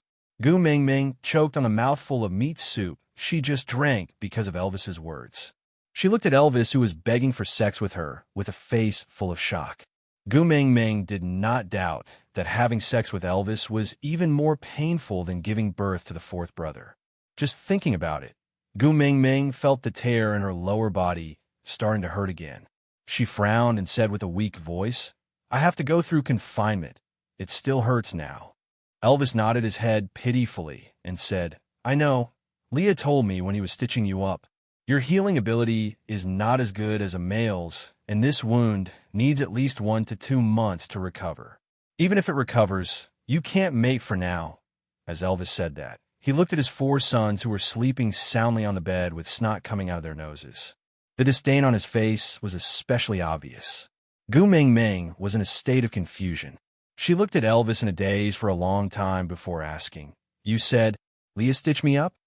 Elvis nodded and said, "Yes, it's the place where you made me cut. You said that it's called a side incision. Yes, it's that side incision wound. If left unattended, it would keep bleeding. I couldn't stop it even after licking it for a long time, so I could only ask Leah to stitch it up for you. Luckily, you taught him how to stitch before, or else I wouldn't know what to do." Gu Ming Ming really did not want to live anymore. She said with a face full of despair, "You even licked it in front of Leah?" Elvis nodded and said, "Because I couldn't stop the blood no matter how I licked it, so I asked Leah to come over and help me check if the way I licked was wrong." Gu Ming Ming held onto Elvis's shoulders with both hands and looked at him with a pleading gaze. She asked carefully, You were the only one licking, right?" Elvis thought about it seriously, then nodded and said, "Before you accept Leah, I will not let him touch the places that are covered by your clothes. I remember you saying that only a mate can touch a place covered by clothes. So I just let him watch, not let him lick." Gu Ming Ming did not feel happy at all. She shook Elvis with all her might and said, "You even know that you can't let others touch the places covered by clothes. Then why did you let Leah watch you lick, eh?" Elvis didn't understand and said, "He just looked, he didn't touch, really." Gu Ming Ming slapped her own head and looked at Elvis with a grievance, saying, "But he was the one who stitched it up for me." Elvis came to a sudden realization, and with a shocked face, he frowned and said, "The situation was too dangerous then. If I didn't let him stitch you up, your blood would keep flowing. If you're really too angry, slap him 2 more times. Just like the previous time, slap, 2 times, then you won't be angry anymore, all right?" Aside from the topic, thank you to Shao Xiang Academy's Holly Lamb for the fresh flowers and evaluation tickets. Chapter 302. Gu Ming Ming watched as Elvis imitated the way she slapped Leah the last time and felt like crying. She gave Elvis 2 slaps in the air and said, "Damn it, I should slap you to death first." Elvis smiled and hugged Gu Ming Ming back into his arms. He coaxed her gently and said, "If hitting me can make you feel better, then go ahead. Do you want to hit the left side or the right side?" Gu Ming Ming raised her hand. Facing Elvis's sincere and gentle look, she could not bear to hit him. She swung her hand and punched his chest. She snorted and turned her head to ignore him. Elvis held Gu Ming Ming's little hand and placed it in his palm. He carefully touched every inch of skin on her hand and said, "Winter is almost over. When the snow melts, everyone will see Leah walking out of our cave. By then, even if you did not mate with him, he will already be a member of our family. So, strictly speaking, he cannot be considered as someone else." Gu Ming Ming was stunned. She tilted her head and asked Elvis, "What do you mean?" Elvis always knew that Gu Ming Ming had no concept of the rules in the beast world. So he patiently explained, "Do you still remember Barit's request before winter?" Gu Ming Ming thought for a while and replied, "I remember. He said he wanted to stay in our cave. Didn't you reject him on the spot?" Elvis nodded and said, "I rejected him because I know you don't want to mate with him and you don't have any special feelings for him. So I cannot let him enter our cave. Because once he winters in our cave, it means that he is a member of your family that you have accepted. It's just that his status is extremely low and he does not have a right to mate with you. He can only be used as hunting labor during the rainy and dry seasons to provide food for the family. During winter, he will be used as your food reserve. This way, no female in the tribe will be willing to mate with him. If he regrets one day and wants to leave this status, he can only leave St. Nazaire and find a new tribe. However, there are very few tribes that are willing to take in single males. Moreover, if you meet someone who left you after knowing that he had been your food reserve, no female in the new tribe will be willing to mate with him. Even if they have already mated, there is a high possibility that they will be abandoned. So, generally speaking, after entering a family as food reserves, there's basically no way out. The better ones might be accepted by the females and become one of their partners, but such cases were rare. Most of them became food during the winter to provide for the females' hunger and warmth for the season. And what's worse is that after experiencing countless winters and summers, the females even forget that they have such a male by their side. Then, on a certain hunting day, they leave and never return, but no one knows. It's as if there has never been such a person in this world. This is the reason why I didn't agree to Barit entering our cave. If you're unwilling to accept him in the end, then he can only be kept by your side as a pet beast for the rest of his life. With your kindness, in the end, you will either have to accept him or suffer because of your conscience. No matter what, I'm not happy to see it, so I rejected him. After listening to Elvis, Gu Mengmeng remained silent for a long time. She slowly turned her head towards the direction of the cave entrance and said softly, "But I let Leah stay in." Out of topic, thank you, Xiaoxiang Academy. Yunyang Xian for the flowers, I love you. Chapter 303. Elvis heaved a sigh of relief because Gu Mengmeng's sentence should have been said by him, but he had deliberated for a long time. No matter how he put it, it sounded like a rebuke, and he did not want to rebuke Gu Mengmeng. Elvis felt his heart ache when Gu Mengmeng said it herself. He hugged Gu Mengmeng and said, "Leah and Barit are different. I know you like him." Gu Mengmeng turned around and asked Elvis, "You are always trying to incite me to accept Leah. Don't you feel jealous? Aren't you worried that I will have a change of heart?" Elvis thought about it seriously and nodded. "Of course I'm worried. How can I not be worried? When you were dating him in the past, you could not even see me in your eyes. At that time, I was extremely upset every day. But because I was upset, I don't want you to experience the same thing. Since you like him, then let's be together. I only have one request. That is, his mark do not appear on your chest, or else I might not be able to take it." Gu Mengmeng sighed.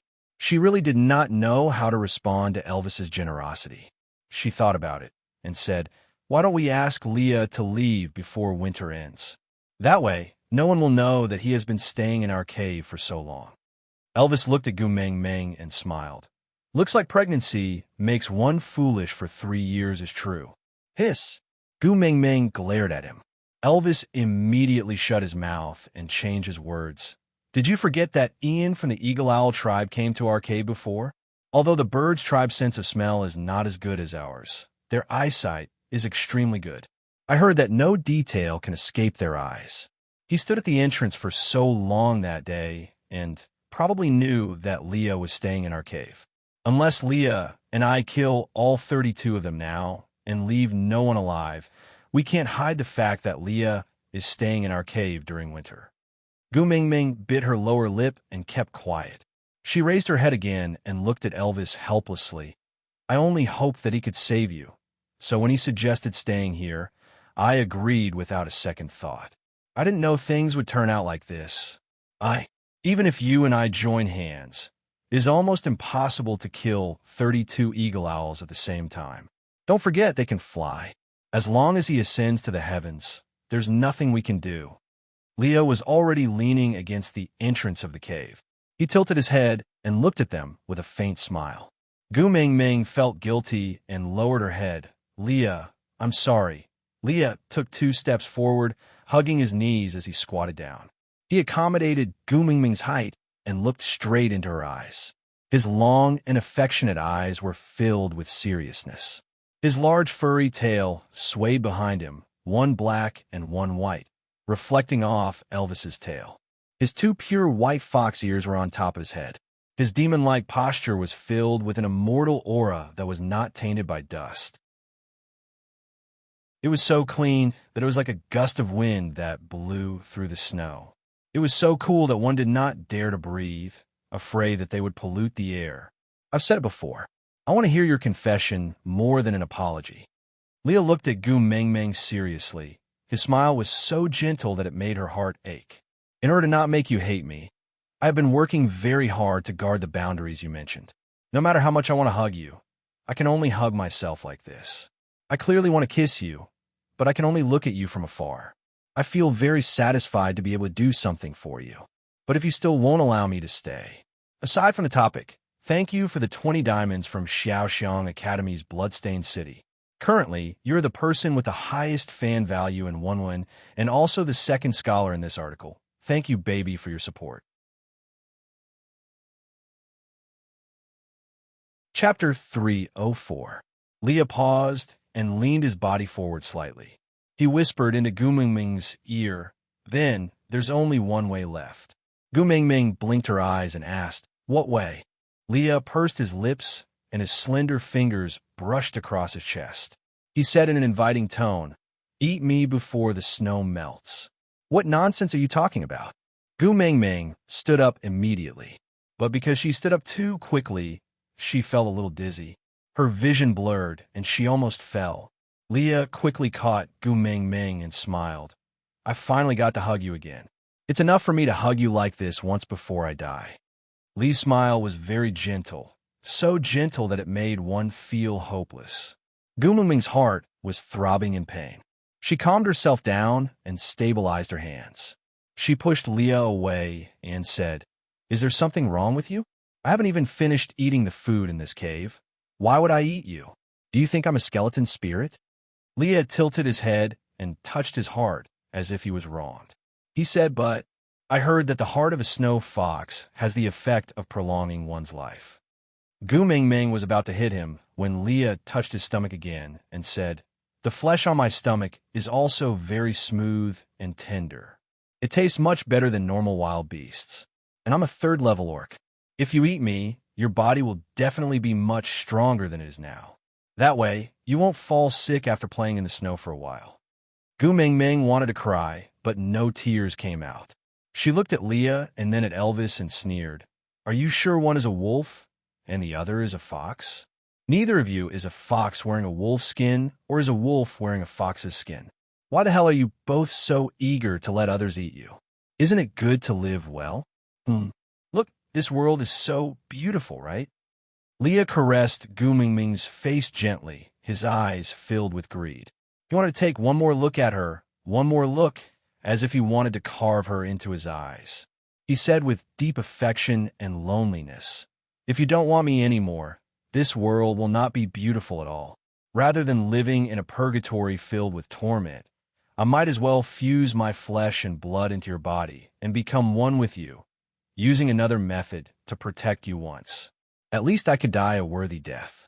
Leah paused and recalled the time when he was fooling around by the stream before he confessed to Mingming. She thought he was going to eat her up and beg for mercy in his arms while crying. He was vexed. Was he not affectionate enough? Why would this little fellow think of a romantic atmosphere as a bloody and violent scene? Thus, he deliberately scared her, and she really closed her eyes and waited for death.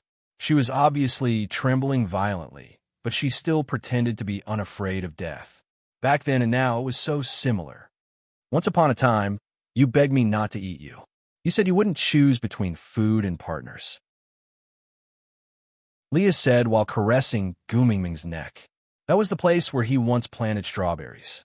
Lee's smile was filled with the warmth of memories. His gaze overlapped with that day, looking at Gu Mingming seductively and affectionately. Using the same tone as that day, he said, "Since you don't want to choose, let me choose for you." Leah slowly lifted his silver hair and revealed his snow-white neck to Gu Mingming. He looked at Gu Mingming with his perfect side profile and said, "It's all right. It won't hurt. Eat me up. Then we will fuse together and we will never be separated again." Gu Mingming was stunned. Aside from the topic, thank you to the little baby from Xiaoxiang Academy, Maxiang, for the evaluation ticket. Thank you.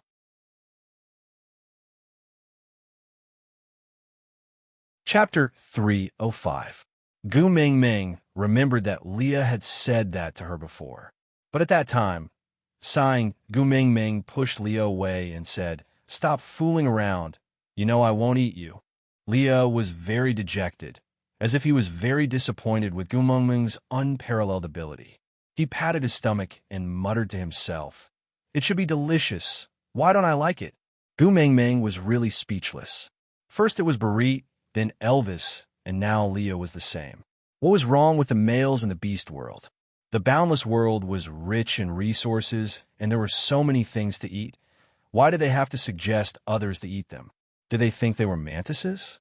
Gu Meng Meng returned to Elvis's arms and looked up at Leah, saying, "Sit down. Let's eat something together." Leah nodded and sat cross-legged beside Elvis. He placed his elbows on his knees and his hands on his cheeks. He looked at Gu Meng Meng and smiled, saying, "Are you trying to feed me until I'm fat before eating?"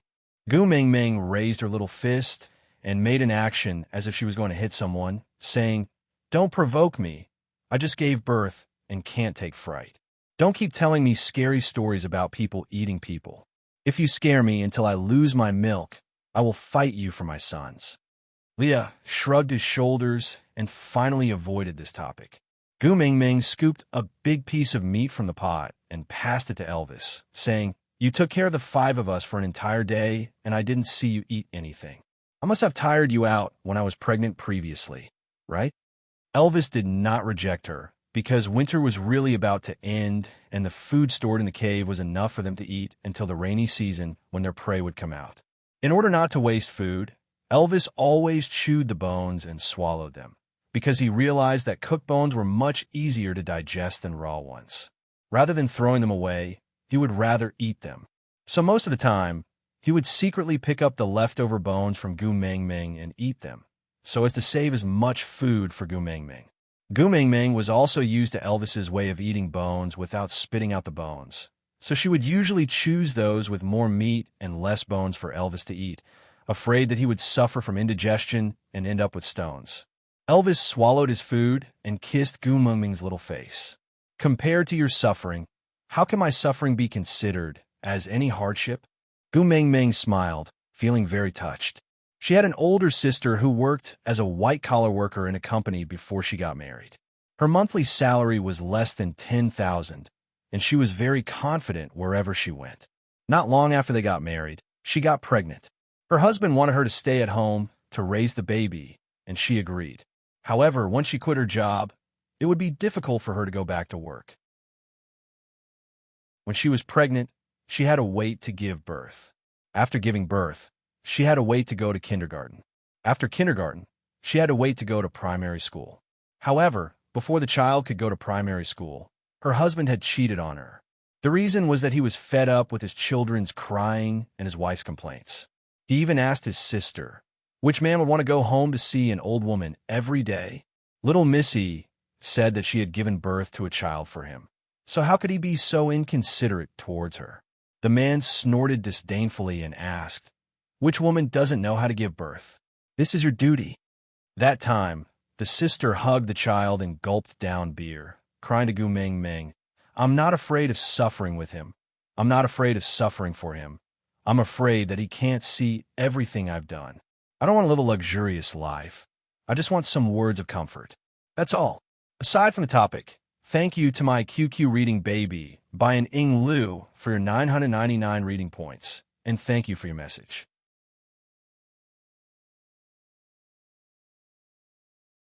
Chapter 306. That night, Gu Meng Meng did not return home. Instead, she stayed in the hotel with her drunk sister and helped her take care of her young son. But the next day, Gu Meng Meng was woken up by the police. A bone-piercing cold wind blew in through the open window. And that window was the exit that the sister had used to escape from this hopeless world with her child. Gu Meng Meng sighed. She did not know why she would suddenly recall this memory.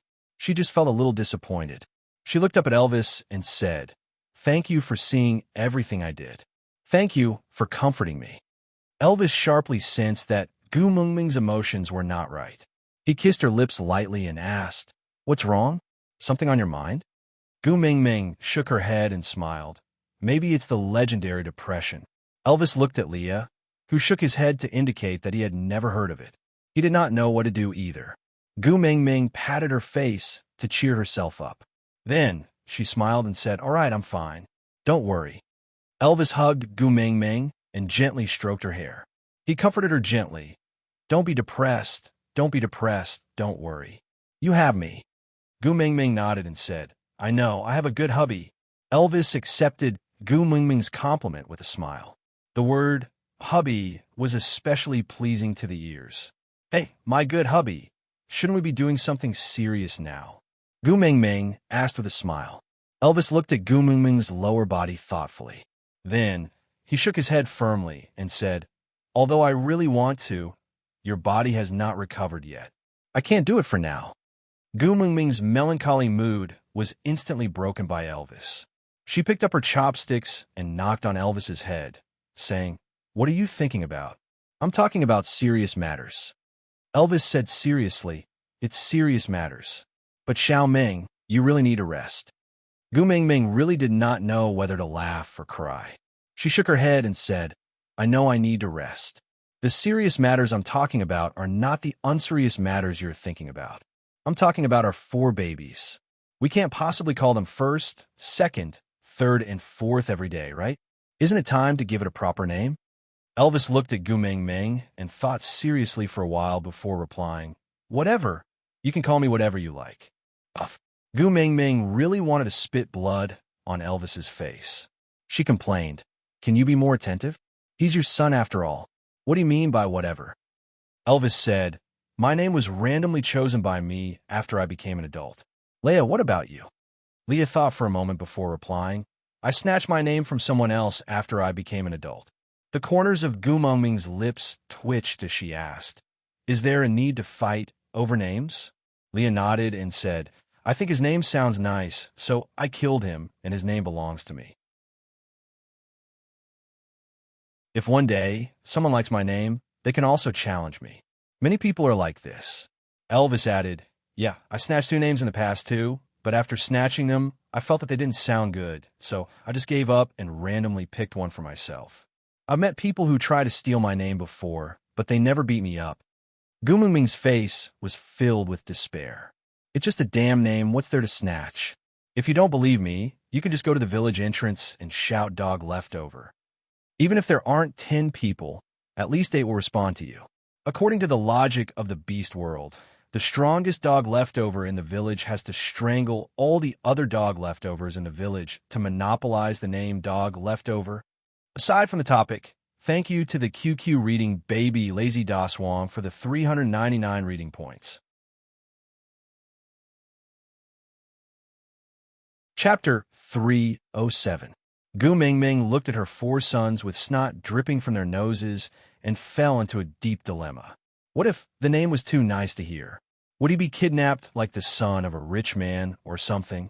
Scenario: XXX, ask your mother to hand over your name, or else I will bite you to death. Gu Mingming shook her head, feeling like her life was about to collapse. Sighing, Gu Mingming turned to look at Elvis and held his hands with both her hands. Hubby, you will protect our sons, right? Elvis looked at the 4 little ones and said in disdain, male cubs can protect themselves. I will only protect you. Gu Mingming nodded. That's good. You protect me, and I will protect my sons. If anyone dares to snatch my sons' names in the future, you will help me to send them flying, all right? Elvis was a little dizzy from Gu Mingming's words, but he nodded instinctively. All right, I will listen to you. Gu Mingming felt more at ease and heaved a sigh of relief. Just as she was about to say something, she turned to look at Leah.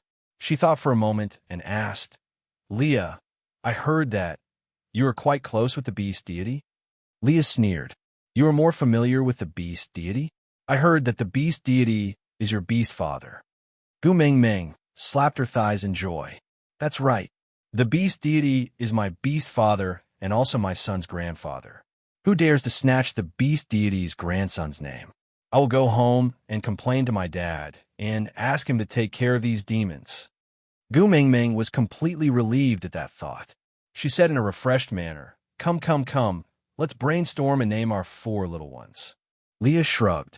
Do I have the right to name my children? Gu Mingming thought for a moment and smiled awkwardly. She had never heard of a midwife naming their children. Their parents were all around. It would be weird to ask a doctor to name their children, right? But it would also be awkward to say no. So Gu Mingming said, Sure, of course you can. Tell us what names you want to give your children. If it sounds good, we can also adopt it. Leah pointed at the 4 little ones and said, Ming, come Want come on, mate. Uff. Gu Mingming's awkwardness had already broken through the heavens. She smiled at Leah and said, Mingming is my name, Leah is your name. Do you mean to ask the eldest to kill me and the third to kill you? Leah shook his head and said, Gu Mingming is your name, so he can be called Mingming. As for Leah, I'm willing to give this name to him. I'll snatch someone else's name. Hey, what do you think of Barit's name? Nothing much. Gu Mingming face-bombed and said, I think your naming skills are just so-so. You better forget about names. Leo was not angry and nodded his head to indicate that he had no objections. Then, he turned his body seductively and leaned against Gu Mingming, wagging his tail like a pet. Gu Mingming lowered her head and asked, What are you doing? Leah blinked his long and narrow eyes at Gu Mingming and said, A beast pet should look like a beast pet. Since you're not going to eat me, then I'll just be a vixen. Gu Mingming rolled her eyes and could not be bothered with him. She turned to look at Elvis and asked, What about you? Do you have any good suggestions? Elvis thought for a moment and pointed at the four little ones and said, Scram further away, scram further away, scram further away, scram, scram. Aside from the topic. Chapter 308. Gu Mingming deeply felt Elvis's disdain towards the four little ones. She started to reflect, did she neglect Elvis after giving birth to her sons? But it had only been a day since she gave birth to her sons. Did Elvis need to hold such a deep grudge? Elvis saw that Gu Mingming did not seem to be very satisfied with this name, so he thought for a while and said, For me wife, beside, scram. Gu Mingming patted Elvis's shoulder and said, Don't worry. Even if I have sons, I will still love you the most. After all, I already have 4 sons, but only 1 husband, so you don't have to show such strong animosity towards them. Especially the 4th, it was so hard for me to give birth to him on account of me suffering so much. Can you not ask him to scram every time you open your mouth? Elvis was silent, then looked at Gu Mingming with a grievance and said, Now you actually lied to me for them. Gu Mingming looked like she was wronged and said with the most sincere eyes, I didn't. When did I lie to you? Elvis pointed at Gu Mingming's chest angrily and said, You have never fed me like this before, but you let them eat for a long time today.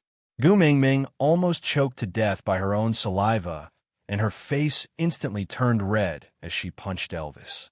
Then, she looked awkwardly at Leah, who was lying on her knees and looking up at her.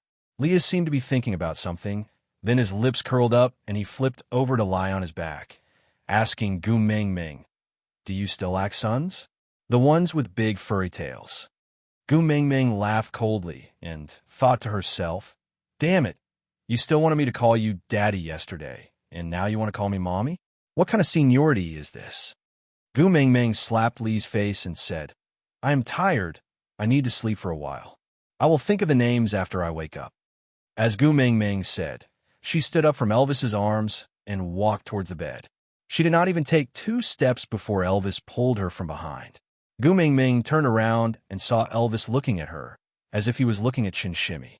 She said with resentment and hatred, How dare you say you are not lying to me?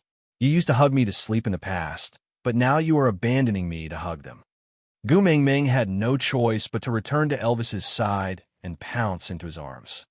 I'm not going to hug them. I'm going to hug you. Yes. Elvis coolly responded with a single syllable, but the corners of his lips could not help but curl up, his eyes filled with pride. Gu Mingming really wanted to say that she had never seen anyone fight with his son to such an extent. How could he persuade her to accept Leah with this kind of behavior? When that time comes, wouldn't there be a Liaozhai's wolf demon versus the fox demon at home every day? Just as Gu Mingming was thinking, Elvis had already walked to the side of the bed. He lifted his leg and kicked the cushion that the 4 little ones were sleeping on. The 4 little ones were like cocktails that slid across the bar counter in a bar and were kicked to a corner together with the cushion. Elvis laughed coldly. If he had to say a line, it would definitely be, Small fry, fighting with me? Gu Mingming's heart ached, and just when she wanted to stretch her neck to take a look Elvis looked at her with a face full of grievance. Gu Mingming thought that since the four little ones did not move at all, they must still be sleeping soundly and should be fine. Thus, she could only smile embarrassedly and lay in Elvis's arms obediently, being an obedient little woman. Elvis then nodded his head in satisfaction. Then he said to Leah, "You sleep on the outside and block her. Don't let Xiao Ming fall onto the ground." Leah smiled and nodded his head. Then the two of them sandwiched Gu Mingming in the middle, one on the left and one on the right. Gu Mingming's lips twitched as she thought to herself, "Are they working together with the secondary enemy to attack the primary enemy? Are they planning to work together with Leah to fight with my four sons for her favor?" Aside from the topic.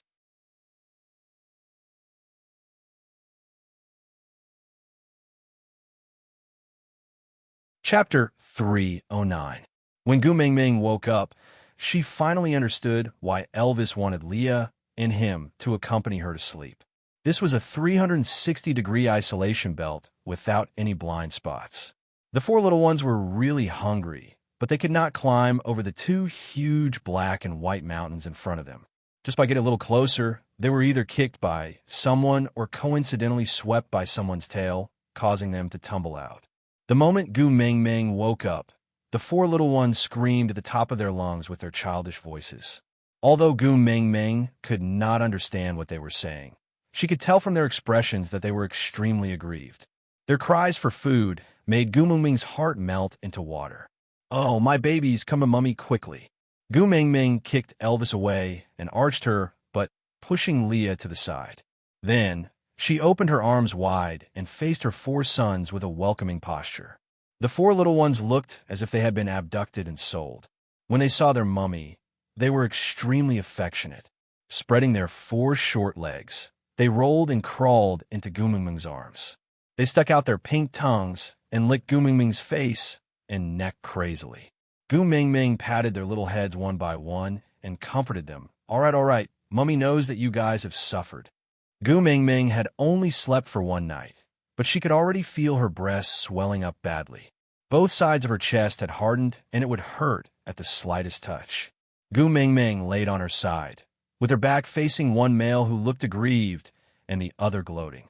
She used the beast skin to cover her body, then unbuttoned the front of her shirt and carried the two who had not eaten their fill in the morning into her arms to feed them. Although Gu Mingming's chest was in excruciating pain because her sons were using too much strength to drink milk, it was obvious that the milk these children drank was mixed with blood. But looking at her sons' tiny bodies and eager looks, Gu Mingming felt that there was nothing that could not be overcome by clenching her teeth. So, even though she was in excruciating pain, Gu Mingming still had a slight smile of relief on her face. Perhaps this was the legendary saying, "Women are weak, but mothers are strong." The fourth brother did not manage to snatch the first prize and was clearly unwilling.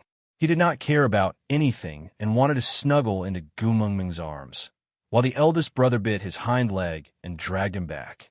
He used his two front paws to pounce on the back of the fourth brother, biting his little ears and then his neck.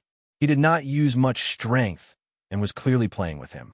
Gu Mingming poked the leader's head with her finger, gently caressing him from the top of his head to his back, before giving him a light pat on his butt.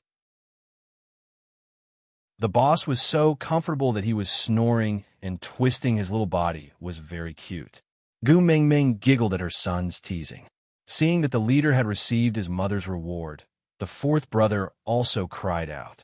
Gu Mingming did not even need to guess to know that he was asking for praise, so she did the same and touched the fourth brother. She then turned to Elvis and said, "Look, most of our elders are sensible." At such a young age, she already knew how to look after her younger brother. "You have the demeanor of an elder brother." Elvis glanced at his eldest son, who was acting cute beside Gu Mingming, his face full of disdain. As Gu Mingming's head was turned away, she could not see Elvis's expression clearly. She was only immersed in the joy of becoming a mother for the first time. She looked at her eldest son and thought for a moment before saying, "Our eldest brother is a virtuous brother. Let's call him Hada." The word Ku originally means beautiful jade, meaning that our eldest brother will become a good young master who is as gentle as jade in the future. When you open it up, it is Wong Ko. With the word "da," it means that he has the virtue of being a king. In the future, he will inherit your mantle and become the next great tribe leader. How about that? Aside from the topic.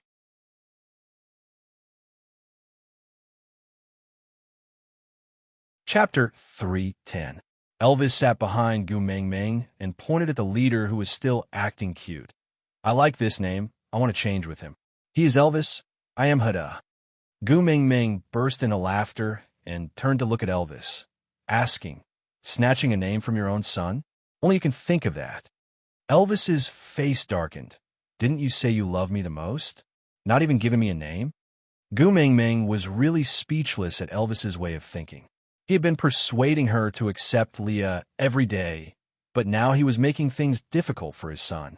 Gu Meng Meng knew very well that this husband of hers was always amenable to coaxing but not coercion, so she pulled Elvis's hand and placed it on her waist, playing with his slender fingers while saying, "But I feel that the name Elvis suits you better, and I'm already used to it. I will call Elvis when I need help, Elvis when I am bored, Elvis when I miss you, and Elvis when I'm angry. If you change your name, I am afraid I will not be used to it." Elvis's expression softened, and he held Gu Meng Meng's little hand, asking, "Do you really think that Elvis sounds better?" Gu Meng Meng nodded and said, "To me, this is the most special name. He carries our memories and my love for you. So, this name is unique." Elvis smiled and kissed Gu Meng Meng's cheek, saying, "If you say it is good, then it is the best." Gu Meng Meng smiled and asked, "Then are you still going to change your name with Hida?" Elvis raised his eyebrows and looked at Hada coldly, saying, "If he wants to be the leader of Saint Nazir, he must first defeat me." "Just him? Wait another 100 years. Gu Meng Meng scoffed and turned to continue looking at her son. "Baby, what do you think? You will be called Huda in the future, all right?" Huda actually did not understand what had happened. He only knew that his mother was very gentle when she called him Huda, so he cried out happily, making Gu Meng Meng laugh again. He said he likes it. Elvis translated. Gu Meng Meng was extremely surprised and turned to look at Elvis, asking, "You can understand what babies say?" Elvis smiled gently, then rubbed Gu Meng Meng's little head, saying, "To give birth to these 4 fellows, is my Xiaoming really going to be dumb for 3 years? TSK, are you asking for a beating?" Gu Meng Meng glared at Elvis reproachfully, but her serious expression did not last long before she broke into a smile. She pushed Elvis's arm and said, "Hurry up and say it, don't keep me guessing." Elvis pointed at Huda and said, "He is a wolf." Gu Meng Meng nodded, indicating that she knew. Then Elvis pointed at himself and said, "I'm also a wolf." Gu Meng Meng blinked her eyes and said, "But at my place, the sounds that newborn babies make are all meaningless. It's impossible for us to understand them." Elvis leaned close to the side of Gu Meng Meng's face and licked her little earlobe lightly. Then he blew his warm breath on her earlobe and said gently, "Wolves will never make meaningless sounds. Never." Gu Meng Meng's face was filled with tears. Gu Meng Meng's heart pounded. They were clearly an old married couple, right? They had already given birth to 4 sons, but she could feel that Elvis's hormones were getting stronger by the day. Just by being so close to him, her heart could not stop beating. Aside,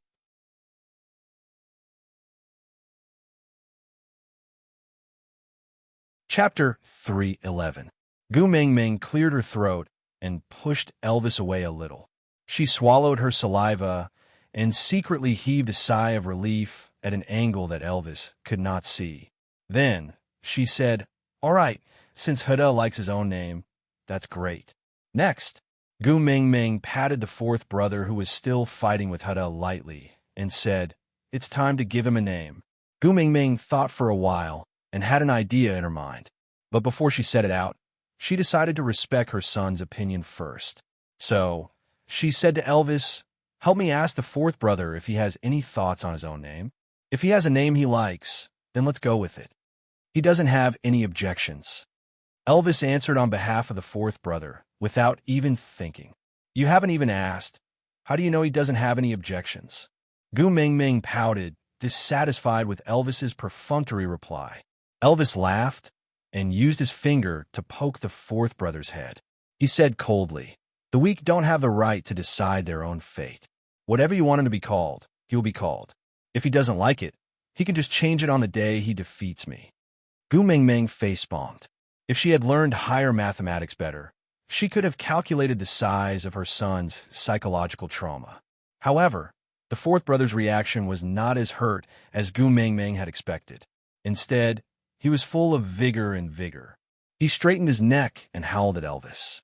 If not for the fact that his voice was too childish and his appearance was too adorable, he would have looked very imposing. Elvis sneered and raised one of his eyebrows, saying, "All right, I'll wait."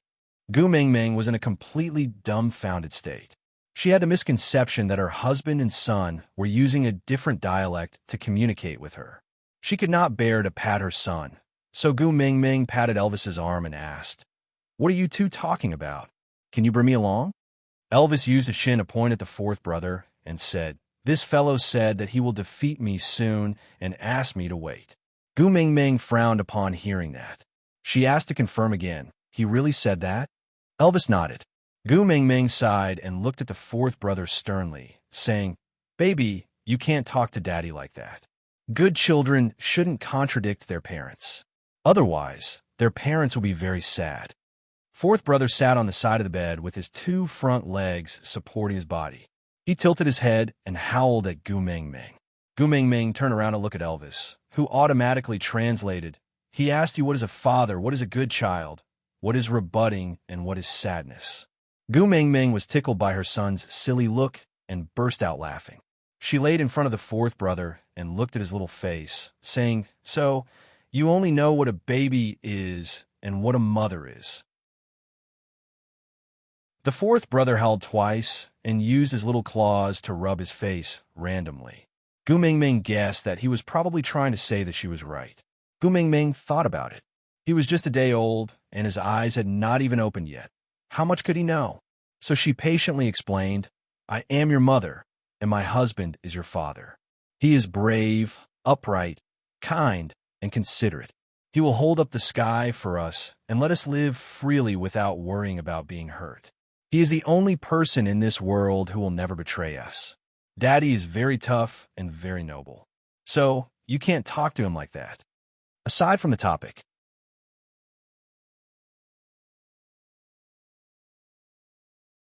Chapter 312. Huda and the fourth brother tilted their heads and looked at Gu Mingming, quietly listening to her. They did not make a fuss or run around, but just looked dazed as if they did not understand what Gu Mingming meant. Gu Mingming continued patiently, "You and Papa are my most important family. I love you very much, so if you make Papa angry, I will be very sad. If I am very sad, I will cry. Do you want to see Mama cry?" Ow, ow, ow. Together with the other two who were drinking milk, the four little ones shook their heads and howled in unison. Gu Mingming giggled from their teasing. She kissed them one by one and said, "Babies who don't make their mama cry are good babies." Ow, ow, ow. The four little ones continued howling. Gu Mingming turned to look at Elvis, who translated. They said, "They will be good babies." Gu Mingming felt extremely comforted and hugged the four little ones in her arms, kissing them again and again. The second and third brothers were basically full, so Gu Mingming carried Huda and the fourth brother back into her arms, letting the second and third brothers play at the side. Leah had already gone out to prepare food, so it would not be long before there would be a supplementary meal for them to eat. The eldest brother leaned against Gu Mingming's stomach and drank milk quietly, while the fourth brother kept howling as he ate, but his voice was very muffled and could not be heard clearly. Gu Mingming patted the back of the fourth brother and said, "Don't talk when you are eating, you might choke." Ow, ow. The fourth brother opened his mouth and howled a few times at Elvis before continuing to eat. Elvis placed his leg under Gu Mingming's neck to make her more comfortable, and used his tail to support Gu Mingming's waist, so that she did not need to use her own strength. He pinched Gu Mingming's shoulders and translated. He said he wanted a name more impressive than Huda. Gu Mingming smacked her head and said, "Ah, I was so focused on educating the children that I forgot about naming them. Sorry, it's Mama's fault." The fourth brother was drinking milk and could not answer Gu Mingming. He remembered that his mother told him not to talk while eating, so he held it in and shook his head to express what he meant. He believed that his mother would understand. However, his mama did not understand at all. Let me think. What should we call our fourth son? As Gu Mingming spoke, she caressed the fourth brother's back. She thought for a while and said, "The fourth brother has the strongest physique among the 4 children. One look, and you can tell that he is the leader of the family." Canwu. How about Canwu? The character can refer to the use of force to quell disputes, and Jianwu refer to the use of war to stop war. If we can convince people with reason and rule the country with virtue, that would naturally be the best. But if others want a foot after taking an inch, we are not weaklings that can be bullied by others. If they want a war, then we will fight and stop the war with war. How is it, my little camel? Ow, ow. Kanwi used his 2 front claws to protect his food, taking the time to respond to Gu Mingming in his busy schedule. Without waiting for Gu Mingming to turn around, Elvis translated, "He said it's very good. He likes it." Gu Mingming smiled in satisfaction and nodded the leader's head, calling Huda. "Ow!" Boss responded in a childish voice. Gu Mingming patted the little butt of the fourth brother again and called, "Canwu." "Ow, ow." The fourth brother shook his, but in an extremely flashy manner, and wagged his tail happily. Aside from the topic.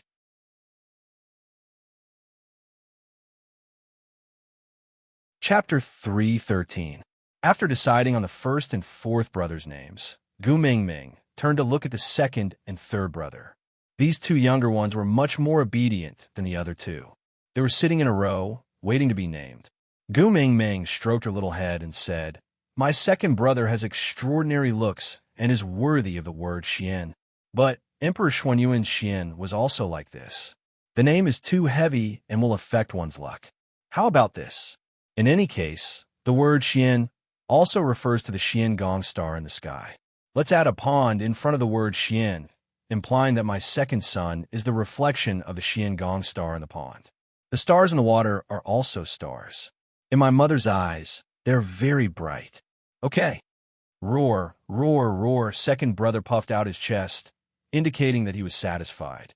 Gu Mingming smiled and kissed the second brother, then looked at the third brother.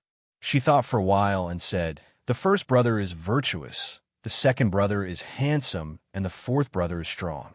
But being brave without being astute is just an ordinary man. My son needs to be both wise and brave." Third bro, let's use the word strategy, the word for strategy. Be the brains of the 4 brothers and cooperate with the other brothers to bring glory to Saint Nazir in the future. Gu Mingming thought for a while and said, "Adding a ja in front of the word Lu is to give this child some Buddha's heart and Buddha's nature, or else, if he is harboring evil intentions, he will only be a waste of his intelligence and wisdom. He might as well be a fool. I want my son to put his intelligence to good use, to be a kind-hearted and intelligent person." Gu Mingming turned around and asked Elvis, "What do you think? How about the name Jiaoyu?" Actually, Gu Mingming did not consider these things in the beast world.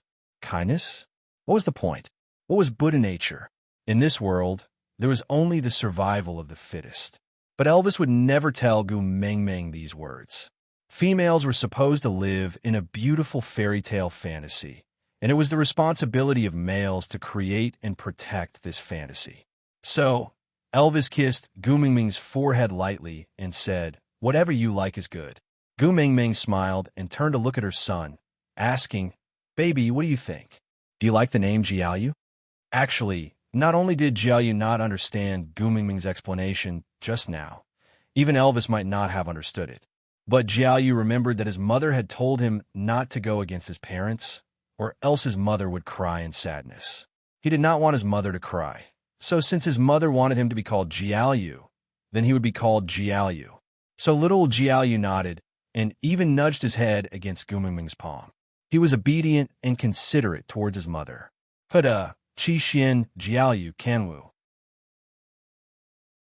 Gu Mingming called out the names of her 4 sons one by one. The 4 little fellows were like musicians under the direction of a musician, raising their heads in response when their names were called. The other 2 stopped drinking milk and only used their hands to lay on Gu Mingming's chest, raising their upper bodies to respond to their mother's call. That's great, my precious sons all have names. Gu Mingming smiled brightly and gently. To Elvis, this was the most beautiful scene in the world. Leah carried the meat soup just in time. After setting up the pot, he scooped a portion of his soup onto a large plate and placed it on the bed. He called out to the wolf cubs, and the 4 little fellows ran to the side of the plate happily to start drinking the soup. There was no need for Gu Mingming to demonstrate at the side. Gu Mingming was surprised and raised her head to ask, "They can understand your words?" Leah nodded and said, "Yeah, I have always been more talented in languages than the rest, and I have been with Elvis for a long time, so I know how to communicate with the wolf cubs." Gu Mingming faintly felt that she had discovered something and asked, "Then why didn't you just use your language to teach them how to drink the soup just now and insisted on me demonstrating?" Leah shrugged his shoulders innocently, then pointed at Elvis and said, "Because he wanted to see." Gu Mingming turned around and Elvis was shocked. He rubbed his nose and said, "He was the one who came up with the idea. Aside from the topic, thank you, coward, for tipping 100 points.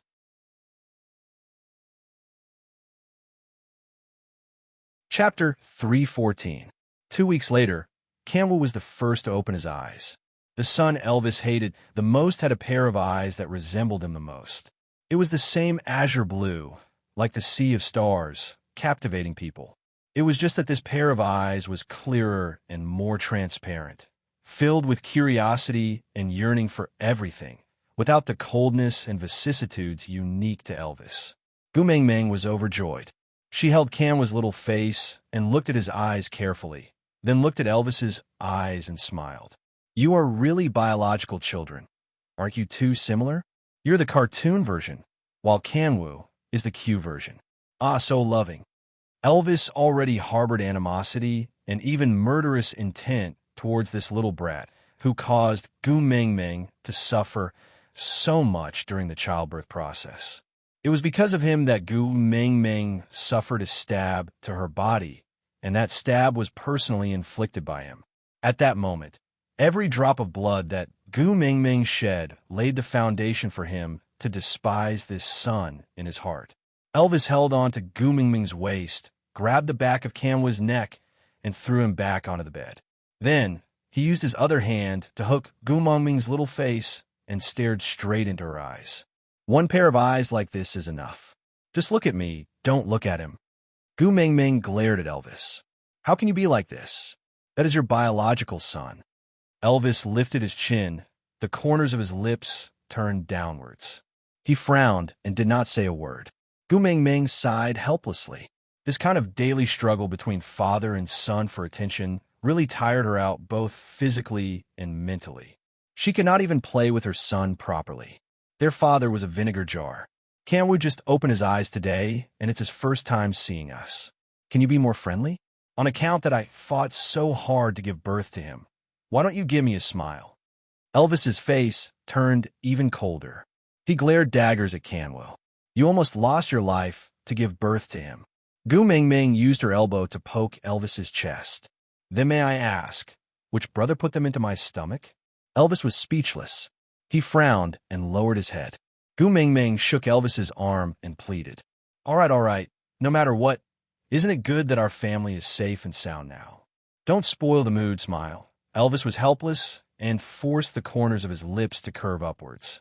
But rather than saying it was a smile, it was better to say that he was baring his teeth.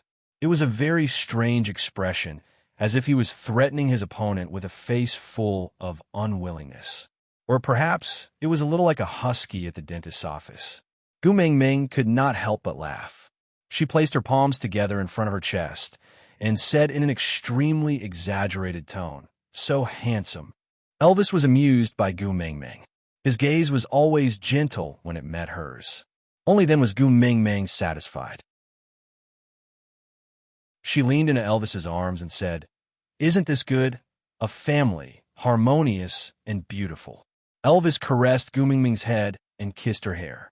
He said in a helpless and doting tone, As long as you're happy, I'll listen to you. Gu Mingming skipped to the side of the bed and carried Kanwu, who had just been thrown onto the bed. She kissed his little face and then placed Kanwu on Elvis's head. She smiled and said, "TSK, TSK, TSK, is this the legendary fatherly love as heavy as a mountain? Hubby, to be honest, you look super stalwart and manly with Kanwu on your head." Elvis really did not like Kanwu, but he treasured Gumingming's smile. So even though he was unwilling, he did not throw Kanwu down. But he was willing, but it did not mean that Kanwu was willing too.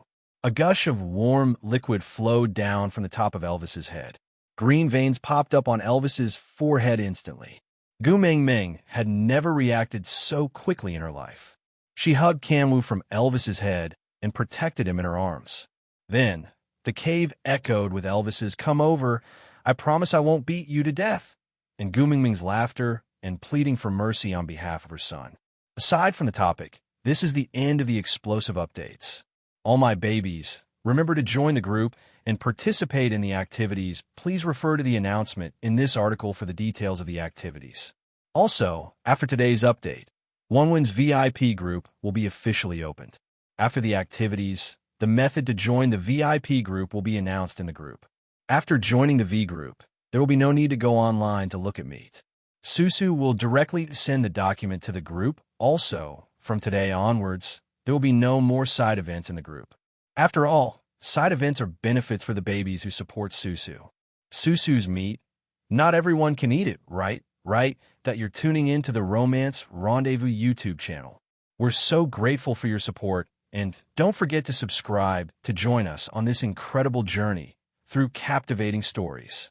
Your generosity through donations truly makes a world of difference, as it's the primary source of revenue that allows me to expand and enhance this channel for you. Thank you from the bottom of my heart for being a part of this adventure.